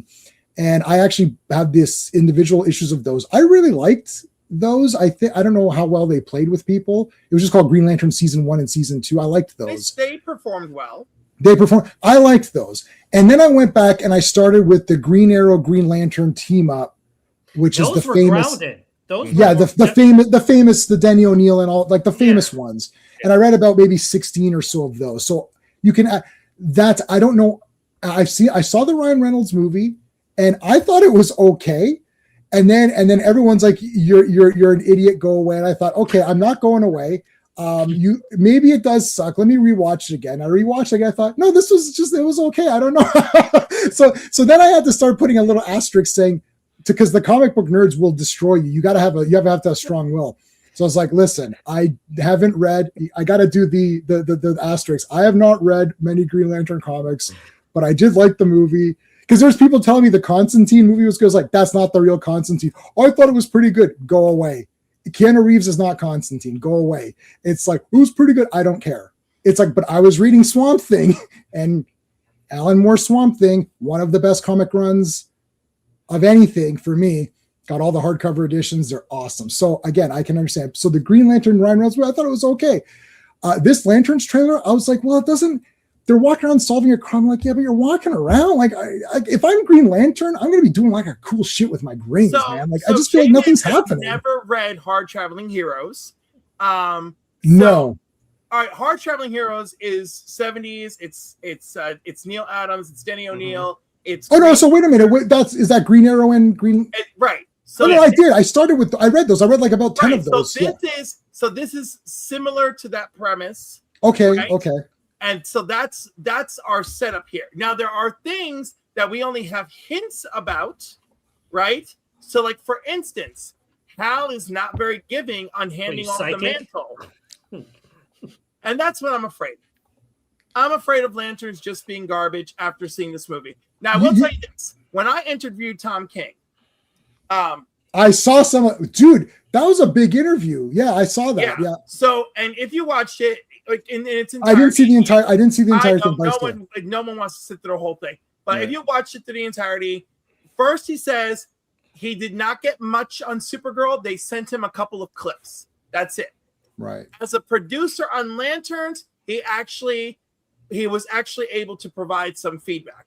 And now as showrunner, scriptwriter, etc., for the animated Mr. Miracle, he calls virtually all the shots. So there really is like huge variations in your role depending on what role you're given on the project. Yeah, it makes sense. So he'll be more invested in that. My thing is invested in Lanterns, which gives me some hope, and fully invested in Mr. Miracle. So I'm very interested. Well, Mr. Miracle's Jack Kirby, so I mean, I like, and I read all those live on my Fourth World complete coverage on this channel. Make sure you like and subscribe, hit the notification bell. You see how I work that in beautifully. And guys, I've been putting links up for all these guys in the chat. You better subscribe, because what I did was before the stream started, I wrote down all their subscriber counts, and now I'm going to check afterwards.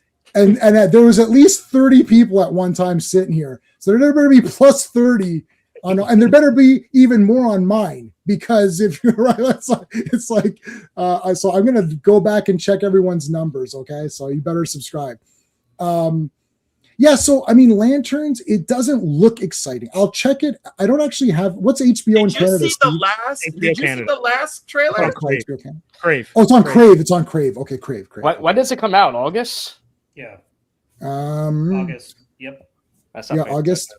I don't really watch trailers. But do you think they're gonna? Right.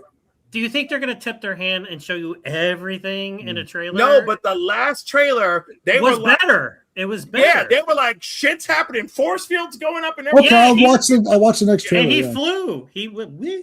And he flew into the sky. He flew in the previous one too. My only concern is, because there's so many bloody Green Lanterns, is that Hal Jordan, his probably shelf life is, because how long you keep Kyle Chandler in that role. And then he's not going to make it or whatever. Kyle Raiders, there's John Stewart's. There's so wait a second. Right? So there's so many Green Lanterns. How do you make that fan base happy? You know what?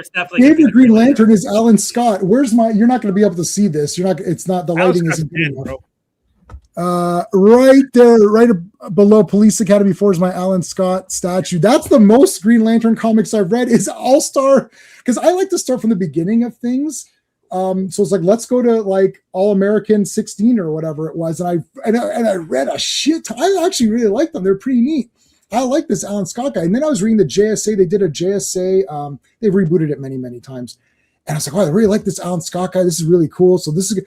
And then I think he's dead in this. I thought, oh, they're killed the only guy in the entire goddamn Green Lantern thing. The only guy I kind of know is Alan Scott. And we're starting off with him dead. So it's like, I think he's dead. Is that right, Cliff? Is he the one who's dead in this? Or I don't recall that being mentioned. Let me see. I thought think that was a rumor. I think that's what they were, because I think There's that's a the rumor initial- that's what it is because I somebody think that's the dies, initial murder. and that's what they're. Yes, that's what It they're- is, yeah. yeah. Yeah. And So so- see, they literally said to me, they sent me a memo like, "You're not gonna like this, buddy." So let me just tell you right now, you're already gonna be sour on this thing. Yeah, your guy's gone. Sorry, J-Man. Not feeling Lantern was cut. So I don't know. There was a lot. So Supergirl was cut from 25 minutes from what we know, but it was cut from even more from that.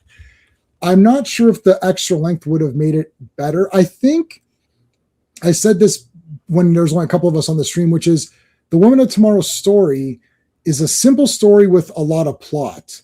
And what you have to do is remove plot. You can't add things like they added. I understand that they added the child trafficking thing, but then I just sat there. I was like, well, why didn't you take Ruthie? She was right there when, like, he wants her later. Why didn't he take her right when she was right there? I feel like they're adding plot points later on. Because then she couldn't team up with Supergirl. And- Right. It's just like, it's just, And by the way, when they're taking Supergirl's ship, they make the comment, should we take that girl? right. Because they see her. Yeah, they could have taken her. Like, he could have taken her in the beginning. And he just brushes it off. Of course, they could have made a comment like, no, her race is too weak for us. He could have just done that. Yeah, so here's a question, and I don't know the answer, so it's a legit question. The Brigands, is that a race? Like, Brigands are like pirates or bad guys, but like, or are they, is Krem a certain race, or is he a human, or what is No, he? the Brigands are their own race in the DC comics. Okay. And are in the DC lore. And of course, although Krem is not actually full on one of them, when he encounters them in the comic, they again are their own race when they're encountered in the comic. All right, so if there's 5 Brigands and there's no females, and then they do it with 5 females, now they're going to produce half Brigands. So won't the Brigand race be gone? Well, no, because first they're going to kill all the girls. No, Right. but how do they have the babies? No, the baby girls. Yeah, they kill the baby girls so they have boys, but they're half Brigands. So then that half Brigand's going to have a quarter Brigand kid. It's Won't like there be Viltrumites. The Viltrumites do the same thing in Invincible. Yeah. What do they do? I did read Right. quite And a lot of again, Invincible, but I This don't remember. movie doesn't have to go out of its way to explain itself about them. It's just Yeah. like, See, they added that. let's vilify their choice and Right. run with it. But they added something that now doesn't make sense. You shouldn't have added it. You should never, when you have a plot, it's like Watchmen, let's add stuff to it. No, this is already complicated enough. Do not, this plot, there's a lot of plot points in Women of Tomorrow. Don't add stuff, because you add stuff and then you're like, but now that doesn't make any sense. It's like, oh, Yeah, but well, they we don't know. took so much out that they added this in. But you're right. Now it adds the whole, coincidentally, they didn't feel like bothering with her. Right, and now they want her later. Yeah, I know. It's still, Cliff. again, not high enough of a problem to take me out of my enjoyment of the. It's of- just of the one. film. It's just one of many that fills a bucket Well, of here's problems. the thing. That's the Some thing. people are watching it and they're like, well, here's that one little thing, that one little thing, that one little thing, that one, and all those one little things add up to this mountain for them, you know? And it was like when I was talking to a couple people who did not enjoy Masters of the Universe, you know? It was like 4 things. Blasphemy. And those 4 things were enough to destroy their entire childhood. And I was like, oh my God. I was sitting there and loving it and having reconnected with my childhood. I'm okay with both ways. Like, for example, Masters of the Universe has a lot of problems. It is very long for a very simple message. And there's a lot of jokes that fell flat. I was You know, having a they- great time. Yeah. I, I mean, liked it. I look, thought it was fun. I mean, my logo is Skeletor punching my J logo, making the crack from Battle Armor He-Man. I love He-Man. I have almost every figure from the classics. I had 2 or 3. Yeah, that is awesome. Yeah, that's the popcorn bucket. Yeah. So, I mean, I have more He-Man. If you took all of your toys combined, I have more He-Man toys than you have everything combined. Like I had a subscription for like 6 years. So, and I got every figure that came out. So I love He-Man, but I can acknowledge there's problems, but I don't care. And I'll tell you why. This is my reasoning for loving, I said this earlier, for the Christopher Reeve Superman 3, which I legitimately love. and Superman 4, which I legitimately love because it's awesome. I love all the Christopher Reeve movies because Christopher Reeve is Superman. He's walking around doing Superman things and fighting guys. It's awesome. I don't care. It's like, I love it. Even with Gal Gadot, I really like Wonder Woman, the first movie, and I like the second one. Everyone hates the second one, and there's many problems with the second one. And then someone will list them all, and I'll be like, I agree, agreed. I love it. How can that be? You agreed all this. I don't care. Because it's Wonder Woman in my eyes. She's walking around doing cool stuff. I love it. And because I'm honest about it, I never lose subscribe. Even when I like movies that everyone hates, I'm like, are you crazy? Nobody unsubscribes for me because they're like, you know what? Jay loves it. He's telling you. I don't care. I know there's negatives. I don't care. Even with Amazing Spider-Man 2, there's a lot of negatives. Yeah, but I mean, I do like him as Spider-Man, so I can watch that movie and not be angry because I'm watching Spider-Man. In this one, Supergirl didn't catch me. If I had liked Supergirl, like let's say the first half an hour or so, then I'd be like, you know what? I like Supergirl. I'm okay with this, but the problem is I didn't. They started at a low point. I mentioned this on one of Blake's videos. I wrote a long-ass comment. And you don't do this for a first movie. Cliff, you mentioned it earlier. This kind of storyline, this Woman of Tomorrow, this didn't just come out like in 1945. Like, this is newer comic. We know who Supergirl is when we read this comic. We're supposed to already kind of know who she is and understand a little bit of the character. We're coming in with knowledge. It is not a good, it's like BVS. They're like, oh, we're adapting elements of The Dark Knight Returns. Well, The Dark Knight's got to be around and to return. You can't do Dark Knight Returns if you don't have a bunch of movies. There should have been Bane broke Batman's back in the third Nolan film, and even that was too early. I thought I should have maybe done one more and then do that, right? It's like it's too early for these stories. I know they're important stories. Everyone loves them, but it's too early. Supergirl's first movie should not be The Woman of Tomorrow, where she starts off in a negative spot. And we're sitting there watching it. She's drunk and stuff, and it's like, what the hell is this? Like, get on with this. Like, shouldn't you start off with like a more heroic tale and then have her broken in the next movie, just like Iron Man, just like Captain America? But you don't have to. Okay, let's take. If it's done well, you don't have to, but they didn't do it well here. Let's take an example of Happy Death Day, right? Okay. I love that movie. She's a rank. Do you like that movie? Oh, dude, I watched it like 5 times in like 3, and I like part 2. I've got them both on 4K. I love Happy Death Day. Like, so super love it. 10 out of 10. Love it. When I spoke to Scott Liddell about it, right? He said this because he wrote the script and sold it, right? And the studio's like, well, can't you make her likable? He goes, well, what's the point of that? No. That was a perfect likable. We have to follow her. Correct, so yeah. I feel like there is a little bit of that in this Supergirl journey. And then we're robbed of a little bit of that with the whole murder. Right. So, like, but do I get that's what a little bit? She murdered somebody. Understatement. Like, listen, that moment happened in the movie. Like, she stabbed him in the gut, and I felt like I was Chris Tucker and Ice Cube in Friday. I was like, "Damn!" Yeah, I was like, and then you know what? And my daughter, who I took to go see Superman. Listen, I took my daughter, who's 11 years old. She wants to see. What did she think? Like, hang on, and then she leans over to me. She's like, was Supergirl supposed to do that? I'm like, no. How was Supergirl supposed to do that? Yeah. And then I go, then she's like, well, why did she? And I shit you not, I leaned over and said, ask James Kelly. I had no answer. I was holding my popcorn like, what the fuck just happened? John, yeah. In the theater, J-Man and I both went like this at the same time. What? We literally when she stabbed him in the throat, we're like, what? I was like, no. I said he's not really dead. She knows that his vulnerable spot is not his throat or something. I was like, this can't be happening right now. The problem is that because she tells Ruthie, she's like, walk away, Ruthie, walk away while I kill this bad for you. Yeah. And then because she says it, she's like, you know, this is for my dog, and then this is for that girl. So she kills him for Ruthie. And as did we just spend 90 minutes of saying, like, this is what you want to do, this is what you want to be, you don't want to do this, but I can be it. Okay. That's like, I'm like, this totally went off the rails. I'm like, I don't even know what the hell. She didn't prove the problem is the movie told you one thing and then went against its own self. It lied to you. It lied to you. Yeah. Whether or not it's from the book or not. That's why I wanted a few people on who didn't really read the comic, because I felt that even if obviously reading the comic, you're like, that's terrible. But if you didn't read it, I still felt like, yeah, but this movie was really driving it home. Like, no, you can't get revenge. And the point of Supergirl, you know, she's helping her out and all that's like, okay, there's going to be this big message at the end.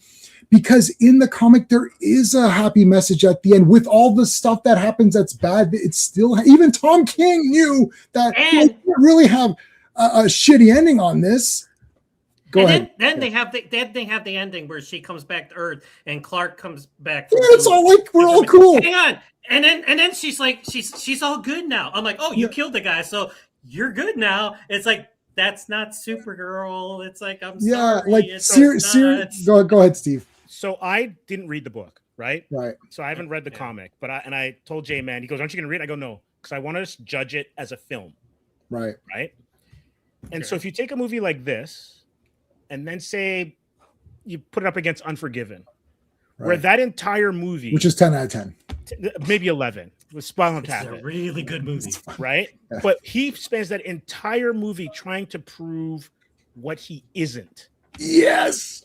And then it builds to that point where Morgan gets it and he goes into that bar and he explodes. And it's the best ever. Hold on. That's because it was Clint Eastwood doing that character. But what I'm getting it was at okay. Is, right? Yeah. Hold on. What I'm getting at is that was the purpose, was to prove that he was not what he was trying to be the entire movie. That was a mask, as an for example, right? Mm-hmm.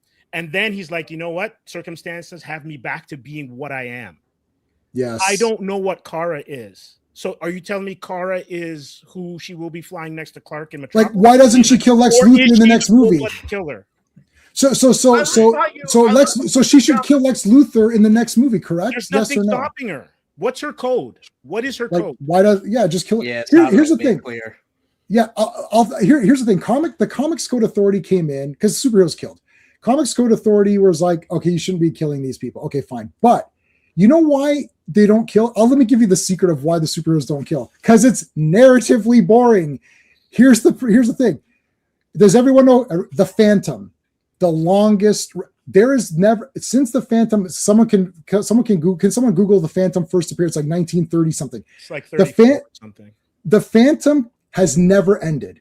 Every single day since 1930, whatever, every single day since 1930, whatever it is, there's been a comic, there's been a Phantom strip. Everybody knows the Phantom. Quick, name 5 Phantom villains. No, Amar's there's no, because he kills them. The Shadow kills us. So here's the thing. Joker appears. Whoa, this character's pretty good. Batman shoots him. Batman had guns in the beginning. He shoots him. Joker's dead. Oh, but Joker's dead. That sucks. Right. Oh yeah, Batman doesn't kill because we want the villains to keep coming back and have toy lines and market the villains and have Joker t-shirts. That's why he doesn't really kill Jokers, because they need cool villains. So the villains became just as cool as the heroes. So this is why they don't kill them, because the problem is in that Zack Snyder movie too, when Batman was killing, you're like, well, why doesn't he kill the Joker? Oh, because Joker has plot armor. Because you can't kill him because he's a cool character. So it's like, but that's why it's better to just not kill them. The point of it, see, in Unforgiven, Big Ed or whatever is not going to come back in part 2 or whatever, right? Like, he's not coming back. This is why even in Batman 89, which I super love, but it committed many sins. Joker did not kill Batman's parents. That's fake. Like, why is Vicky Vale got his identity? That's dumb. He killed Joker. It's like, yeah, but you killed Joker. I was like, that sucks. Oh, he's kind of alive because you heard a laugh track. What are you talking about? Like, that's not true. It's like, and the Penguin dies. You're like, okay, Batman's killing these guys, but now they can't come back. And even in the theater as a kid, it's like, oh man, Joker can't come back. What the heck? And with Batman Begins, which I absolutely love, and that has many lessons and is very good. At least in Batman Begins, he's like, okay, I'm just going to let you, you orchestrated this train sequence. It's on you, Raz. You figure your shit out. I'm leaving. He didn't kill him. He didn't save him, but he didn't kill him. Okay, and Ra's al Ghul, he could come back through the Lazarus pit, I suppose, anyways, right? So whatever. But anyways, lying on the ground like this, big lecture. No, Ruthie, don't do it. It's bad. Step over there. Ruthie, what's that over there? She's not looking. He stabbed the crap out of the guy. Isn't Ruthie like that's weird? And someone brought up Furiosa. It's like, what does Mad Max have to do with superheroes? It's Mad Max. Furiosa, her and everybody was killed, and she ripped her own arm off, for Christ's sakes. Like, I think she's allowed to get her revenge on the guy. All right, she's allowed, but her entire point is revenge. And Furiosa, here's another important thing: Furiosa is always at a disadvantage. So is Clint. I don't know why. Money. So is Money in Unforgiven. He's at a disadvantage. He's surrounded by guys. Mm-hmm. It's almost like fate plays a role to bring him back to what he was always supposed to be, which was this despicable guy. Have you seen Unforgiven, Blake, or no? You haven't. That's an old man movie. Yeah. Okay, dude. Dude, like he's like, anyone takes a shot at me, I'm gonna kill him and his wife and his dog and burn his house down. You're like, holy crap! I'm sure my dad has. My dad was a huge Clint Eastwood guy. Oh, your dad for sure has, for sure. This movie's an Oscar. This is an Oscar movie. He watched a lot. They're all good. Fan. Yeah, me too. They're all good. Logan kind of did it beat for beat. Yeah, Logan is Logan is okay. Oh man, beautiful example. Okay, if Logan was the first Wolverine movie, you'd be like, what the hell's going on? Yeah. You see, that is if that's the first Wolverine movie, that's weird, right? You have to do, Logan needs to come after many of these movies. And even doing Supergirl second, guys, I love Supergirl. I have many statues. I watched the entire Melissa Benoist thing, as dumb as it got. I still liked her a lot. I liked her. But Supergirl is not a solo second movie in this franchise. I still defend Supergirl as Supergirl is a fine move on paper if you're building this universe out of Superman, but they how much can I curse here?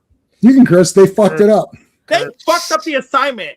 Yes. Again, I enjoy the movie separate from what it is. I think she's a fine Supergirl, but I think they created a plot point. That is really going to be contentious if their heads survive Lanterns and Man of Tomorrow. We'll see. I'm not sure. So I mentioned earlier, John, about like I don't care about box office, whether something does poor. See, Superman or He-Man did poorly, loved it. Supergirl's not doing well, don't care. So it doesn't bother me. So let me tell you something. I do believe when you keep saying this, you're meaning it in the context of review. Right. I don't care. Yeah, it doesn't make the movie good or bad in my opinion. Exactly. So I agree with you. I don't care about box office in the context of review, but I definitely care about box office when I want to see more of something. Oh, yeah, then it counts. So then it counts, He-Man shaking all over the freaking rails financially. Yeah. It just makes me sick. Dude, He-Man's audience it's a small audience, man. I thought Amazon already said they're doing another one. People take triplets of news and make ridiculousness out of it. The Amazon may be doing a live action series that is Masters of the Universe related, but not with this. And but then the director's like, hey, I have 3 films written out. Like, so do I. Stuff, right?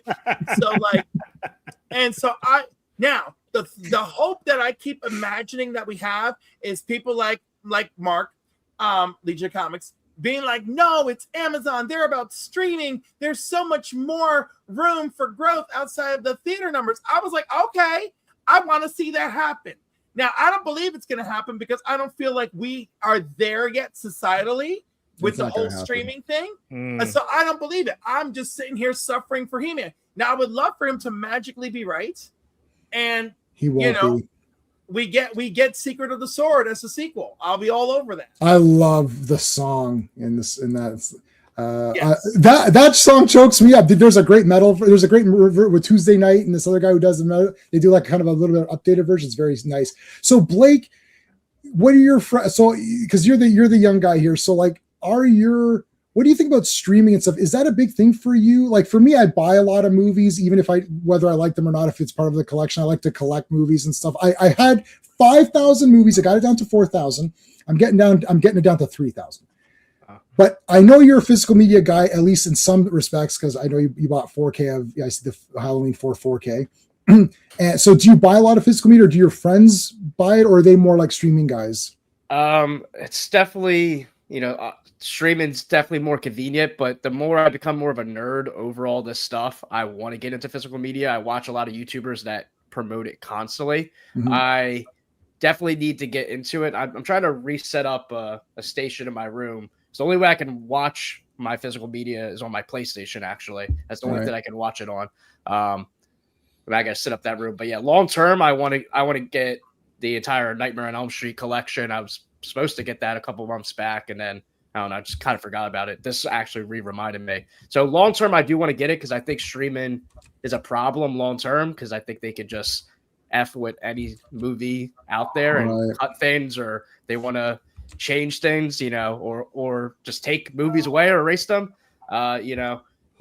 It's a problem. So I do think owning physical media is good, and it's definitely cool. Like, I like having it, Halloween 4. I'm a big Halloween guy and a big Halloween 4 guy. I'm glad I own it like forever technically now. So I'm definitely pro physical media, but I'm not going to say I'm like a massive collector. I have a bunch of VHSs and DVDs from back in the day, just from childhood. So always having those always reminds me of having that physical copy that you actually own. It's cool.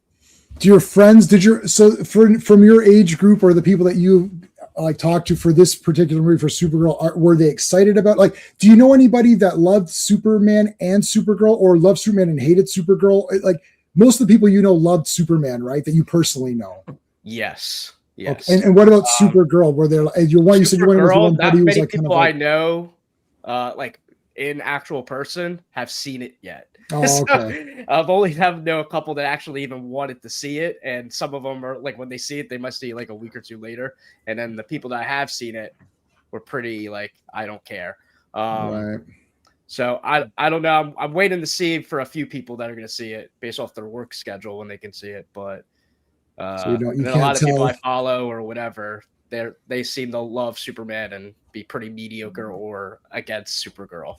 Which is funny, because that means they've opted for the nicer, the more optimistic version of these characters. And I think one of the issues is that they thought, well, we don't want to make Supergirl a copy of Superman, so let's go a reverse way. But really, all you have to do is tell a good story with a character that people like, and it doesn't really matter. Like, as kids growing up, we just thought all the superheroes were just all cool superheroes. Like, if you watch Super Friends, which is what some of us would have grown up watching, that the stories in that cartoon are so interchangeable. Like, it's like, oh, Flash does this, but Superman could do it too. Like, it doesn't even matter. It's just whoever, like, they literally just arbitrarily assign things. You're like, and sometimes even you're like, well, shouldn't Superman do that? Wouldn't it be easier for him to do it? It's just like, oh, whatever. It's like Batman and Robin can do anything that Superman can do, because they're all just interchangeable. So you basically sat there as a kid and be like, who did you have the birthday? Like, I had Superman birthday cakes. So to me,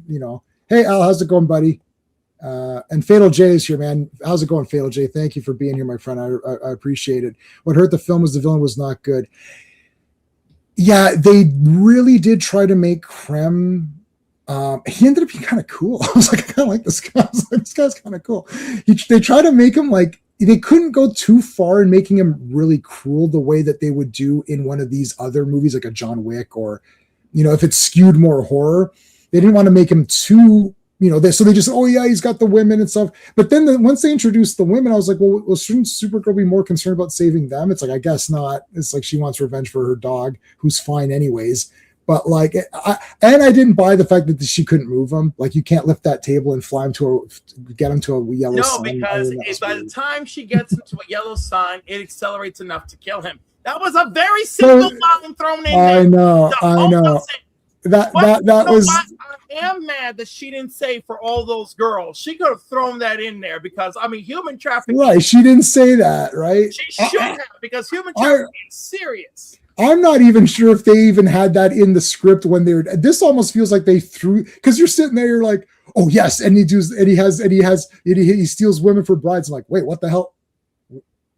Hold on a second. No, that didn't happen. What are you talking? And I was, did I miss that? That's a pretty big thing. It's like, why is that thrown? Don't throw in extra stuff. All of a sudden, like, where's Sorry, Liam, Steve? where's Liam Neeson It turned into Taken all of a sudden. Oh, Supergirl should be like, Krem, I've got a certain set of skills. Skills I've acquired over the course of time. It's like Liam Neeson. That was just Ra's al Ghul as a different. So, J-Man, what was the exact point that made it go from 5 to 0? Like literally the end. The end. Yeah. As soon as she stabbed the gut, I was like, okay, that can't be true. He's like, well, she just stabbed him. I was like, oh, she just cut him on the side a bit. I'm like, oh no, and then he stabbed him throat. And Steve like and I raised our arms. I was like, because there's deal breakers for me. It's not. It might not be fair to the movie, but I also think it is fair because to me, that is a fundamental screw up of this story and character. I can't turn my back on it.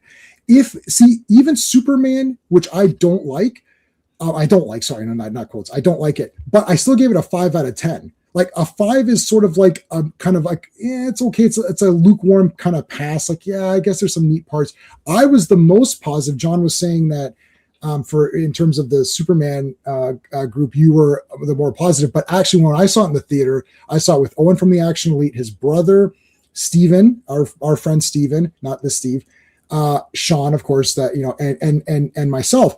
And it was almost like I was the most positive, which I found quite shocking. And Owen from Action Elite was the most negative. Or maybe his brother was even more. They're like, oh, I hate this effing movie. And I was like, whoa. And then I was almost like, well, it wasn't that crazy bad. I was like, you know what? The Superman movie, if it was a Justice League world or some sort of like Justice League movie, I wouldn't have been as angry. My problem is that they scoff at Superman. So like Mr. Terrific shows up when Superman's fighting the kaiju and then the Justice Gang shows up. Here's what's supposed to happen.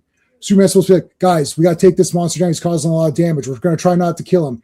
Mr. Terrific, get the spheres up in the air. Scan this guy. We need to know what we're dealing with. Hawkgirl, what do you think? Can we penetrate? This is his 3rd year, right? Hawkgirl, we got to do this. It's like, okay, second year, okay, whatever it is. It's like, do this. And then instead he's like, well, I'm trying not to kill him. Mr. Terrific's like, kind of scoffs at him like, you're scoffing at Superman? What the shit is that? It's like, he's the leader of the Justice League. Why are you scoffing at him? And I'm like, okay, not yet in this universe. But see, but why are we starting it that way? This is the start. Superman should be the best. Superman is the best, and he should be portrayed as the best. Right? Fresh out of Crisis, not a member of the Justice League America, Justice League International, not a member of those things. Plenty of people have scoffed at him for being a Boy Scout. I know. I think that's more of a reality for Superman than not. And we have plenty of comics to justify that behavior. Sure. And Blake read 60 years of pre-crisis to get to that post-crisis, correct? No, he's sitting down for the first time ever of a movie. This is the first movie. You can tear him down in the next week. Like Iron Man is not stupid. Captain America is not stupid. Did it make you feel like Superman was any less of a Superman because of it made me feel like he was less of a Superman? I actually liked and appreciated it more because I thought the entire point of all those different scenes was to show how good he was, where these guys are doing all these things and they don't care how it needs to get done. It needs to get done. Where, again, I bring it back to the contrast of Man of Steel with Zack Snyder. A lot of the critiques of that movie with Henry Cavill's Superman was he didn't care whether destruction was happening around him. He just was fighting Zod. Where in Superman, they made it a point to where, oh, we need to slow things down. The kaiju or whatever is about to crash into the building. He's going to come in, stop it. He's going to turn around. He's going to smile. Is everyone okay? You can say it's overperformance, but it was part of the aspect of showing this Superman is going to be different than Henry Cavill's Superman. He's going to go out of his way to save that random squirrel, which I don't know what you guys think about. I like that. That point was to show how good this Superman is and how much he cares about every little thing. But you can't. That's why he even said to, Lois, he's like, when they're talking about, always seeing the good in people, he's like, maybe that's the real punk rock. That was the theme of this movie was he is different from everybody else. Right. So, but the thing is that that's just a contrast to Man of Steel, which is also incorrect. Why can't you just have a competent Superman who's a good person? Why does it have to be? And even in hold on, Superman who's a good person. He's not, because he's proven wrong. No. Okay. He hold on. Competent, J-Man. One second. Give me this point. Give me this one point. Okay. Here's what would have happened. We shouldn't have killed the kaiju. They kill it, right? Let's say they kill. Okay. So then later in the movie, have they not kill it? He's like, we move it to the moon or we figure out something. They do something so it's not dead. Then later in the movie, something happens and they need the kaiju. And Superman flies up. It's like, hey, you remember me. I didn't kill you. Then they use its help. And then it proves in the story that Superman was right. He's not proven correct in his decisions. It's like, I'm trying to save this thing, but it doesn't work. And when the kids pray, like, remember, you're writing a story. You can write any scene you want. When the kids pray for Superman to show up, he doesn't show up. He was somewhere else. But you're writing a story. Don't have that scene. But again, because they're those trying to build out a whole universe with all these. It's wrong. In Batman, your eyes, everything. No, guys. I'm sorry, J-Man. This is truly an opinion point versus sure. like it has to be right. So hold on a second. In Batman Begins, King Joffrey or whatever, little Joffrey, he's like, Batman will save us. Then Batman shows up. You're like, yeah, Batman came. In the whole city, the smoke is everywhere. Everyone's losing their stupid minds. And he happens to see that one kid. He's like, don't worry, Batman will come. And then Batman shows up. He's like, yeah. Why don't you? And instead, Green Lantern showed up. So I don't understand. I'm not understanding how you don't think it would have been better if Superman did show up, or they just don't have that scene. Like, do you understand that the whole would it have been better? Is that after they're shitty on Superman's views earlier in the film, they now feel a greater sense of conviction because of Superman's actions, and they go to go help that country. And of course, they go too far. Hawkgirl kills a mofo. Right. And so she's a murderer, and Superman kind of ignores that. And by the way, there are lots of murder. There are lots of killer superheroes. There are lots of superheroes that have the issue. Freaking, what is it? Ghostmaker from Batman, Bruce's longtime friend. Like, he showed up. He's like, Bruce, you're out of hand. Why are you doing this? Freaking, what is it? Clown Killer, whatever the kid's name is. Like, that kid ends up becoming his Robin, his sidekick, because the two of them are like, no, all Batman does is let this guy get away over and over, killing thousands of people. I like Ghostmaker, but Ghostmaker's not Batman, right? But he's not Batman, but at least he creates a counterposition. I'm just saying. This movie has counterposition, but it also shows us how Superman is an inspiration in multiple ways. I don't see it. The inspiration. I don't see the inspiration. You want Superman in action. It's hard to do stuff. To solve all these. He beat the shit out of freaking Ultraman, and that's not good enough for anybody. Right. So the thing is, so hold on a second. In that sequence, Lex Luthor is giving commands to someone to type in computers to then control Ultraman. So Superman is not faster than that.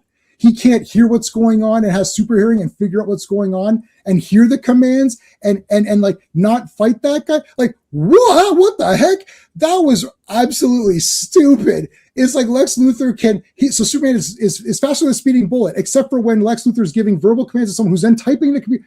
Blake, quick, type this action. Then someone else has to do it, and Superman's not faster than that. It's brutal. Well, I think he could still hear it, like Ultraman. I still think he hears all the commands, and he's not a robot. He's not only gonna move when they type it out. He was still reacting. He does plenty of things without them giving him commands. Like they've got a clone of Superman. Can't they just dress him up as Superman's costume and have him do bad things and frame Superman that way? Like it ends up. It's just they added all this weird stuff to it. It's just weird. There was a little hint that was gonna happen. There was a little hint of that. Yeah, it could have happened. It's just Superman stopped him. He won. He inspired the Justice Gang to act.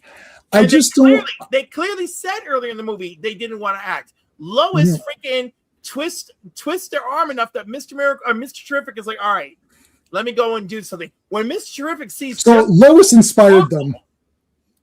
Lois inspired she him. played a factor. So Superman didn't inspire Mr. Terrific, who's the leader of the Justice Gang. So Lois inspired him. Lois was jaded. He inspired her, and she inspired them because of Superman. Yeah. How did he inspire Lois? Oh, fucking A, man. Why getting so upset? Why so? Because the only problem when Hawkgirl was like, can I talk for a second? Go ahead. Why are you so angry, John? Because every time I try to say something and then 5 minutes goes by and I forgot what I was going to say. All right, say Lois being inspired. Lois being inspired is what you were saying. Lois being inspired by. Okay, so yeah, she was inspired. How? I forgot what I was going to say. Okay, so Blake, Hawkgirl was watching the television and sees them chanting for Superman, Superman, Superman. All of them, Metamorphosis, all of them were watching the TV screen. They were inspired by the hope that those people had in Superman. So Superman does play a factor in them making act and saving them. Okay, so yeah, because he inspired them enough that they believed that he would come, and then he didn't come, but he sent his third best guy to help. Well, that's pretty good. Third best guy is pretty solid. He didn't show up himself. He was too busy because he was saving the planet, right? He was saving the planet. But remember, they're writing a script here, guys. Don't make it seem like this is really happening in the real world and he literally can't be there. They're writing a story. Write it in such a way that Superman can accomplish the things. The hope that Superman inspires, hold on a second, this is important. The hope that Superman inspires is to the audience watching the movie. That's where the hope, because at the end, why do you think at the end of all the Christopher Reeve movies, he flies up and he looks at you? Because it's supposed to be like, there's a little kid who said this in an interview once with Christopher Reeve. He was telling the story. He's like, this little kid's like, hey, he's looking at me. That's what they're saying. He is leading the way. You, the audience, are supposed to feel hope and want to do better. You walk out feeling happy. Like, yeah, I want to be like Superman. I want to do this. In the story, you can have things happen, sure. But at the end of that movie, it's just a movie. You're just like, oh, that was a cool movie. But I don't think it was a cool movie. But I didn't get any inspired. I just watched it. I thought, okay, that was cool. I'll go back. Even when I watch let's take Batman Begins, which is a newer one, which I like. At the end of that, you're like, yeah, Batman can do something. And they still set it up. You're like, one man can do it. Yeah, it's not just he's really helping Gotham. And then he goes, well, now the cops get semi-automatics. They get automatics. He does that speech, and you're like, okay, and it's going to get escalated. And when he's like, I never thanked you. You don't have to. You'll never have to. Wasn't that awesome? There's like I didn't get any of those moments at all in the Superman movie. I just got like, well, this plot point because of this, that means this, and they inspired. I'm like, you guys are all saying, and you enjoyed the movie, and that's fine. But I didn't feel at any point in that movie that I'm like, wow, Superman, he's here. See, I didn't feel that. That shocked me because everywhere I watch and the people I talk to, how I feel the exact opposite. Yeah, that's fine. Hope and inspiration. I felt like it was the most hopeful superhero movie in a long time. Like I feel like that was one of the superhero movies that actually embodied that old school, like Tobey Maguire, like Spider-Man, actually caring about the human beings and wanting to save every single living being and be an inspiration of hope. I feel like that was the entire theme in the entire movie. I think it missed. Go ahead, John. Let John speak. Go ahead. Like when he saved that lady in the car, the building, and then she looks back and he rises. I got chills when that fucking happened. Absolutely. When he comes up and punches the guy and his teeth fly out, and he does his thing, and then they shoot around his vision. I got chills when that was happened. Awesome. It's like I'm just sad that you couldn't see what I saw because I saw Christopher Reeve Superman on opening weekend. I was like this big, okay? I love Christopher Reeve. They are not going to do exactly Christopher Reeve. They're doing they're playing homage to Christopher Reeve, but they're making their own thing at the same time. But there was plenty of fuck yeah Superman moments in that movie. You're just choosing not to see it. I'm not choosing not to see it. It's just how I feel. And it's Superman fighting Superman. That's the only time Superman had any problems in this movie is because they basically had Superman fighting Superman. Right. That's it. So I'll also say this though, J-Man. Like Blake, you brought up Tobey Maguire's Spider-Man, and I think this is one of the problems with the modern films is that the films are all team-ups now, right? So you're dividing a lot of the heroism amongst different people. So it's not necessarily a Superman movie. It's Superman and plus, right? So part of what I think J-Man might be missing in the movie is that Superman's like second fiddle in his own film. Yes, that's what I was saying. If this was if this was Justice League and it was a bunch of characters that are all doing different things, then they're all doing different things. This is Superman starting a goddamn new universe, and he is not the best person in his movie. Mr. Terrific is the best. How come Lobo didn't do everything in Supergirl? How come Supergirl didn't have 17 other guys helping her out? They didn't do any of that because like, oh, it's a woman, we better have her do it all, right? That's literally why they did it. Superman. Like they didn't believe in Superman. James Gunn did not believe in the character because he filled the movie with other characters who did other heroic things. He didn't believe in Superman, not at all. Wild. Wait, I'm telling you. I couldn't disagree more, man. How come Supergirl? A lot of I love shit, you, J-Man, but one thing he was very clear about was that this was a universe building film, and that's what he did. Right, you could have other guys show up from time to time. Superman did so more than Supergirl in her own movie. That's not even close. Lobo literally saved them like 3 times. Like actually saved Supergirl.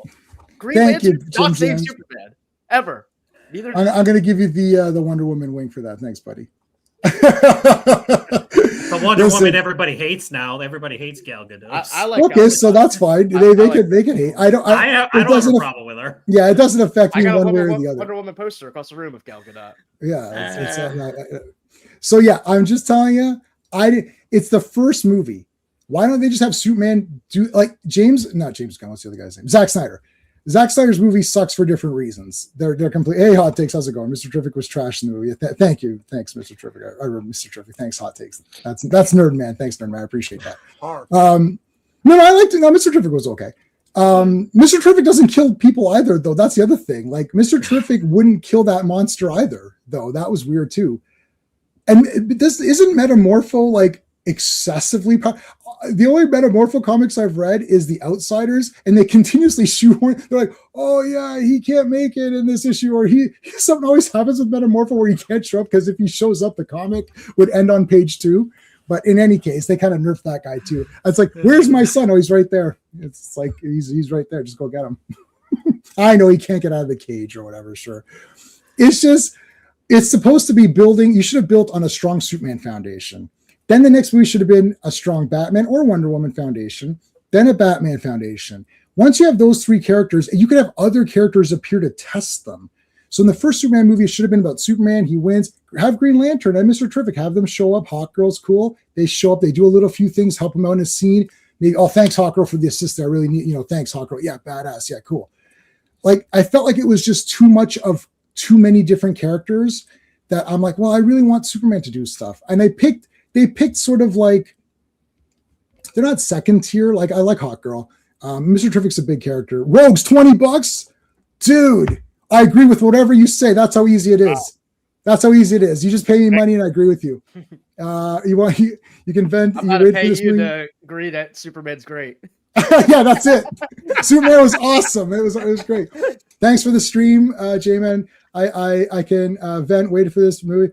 Announce to keep up the good work. Thank you, man. I appreciate that. And Rogues and I do not always see eye to eye, but I do appreciate. What is this? We're doing. Well, it's Supergirl. I don't have any Supergirl, so I'll give you the Superman salute. Thank you. And I will give you. I know this isn't a Marvel thing, but I will give you a couple of these because I know you like this. I know you like this one, Rogues. Which movie is that?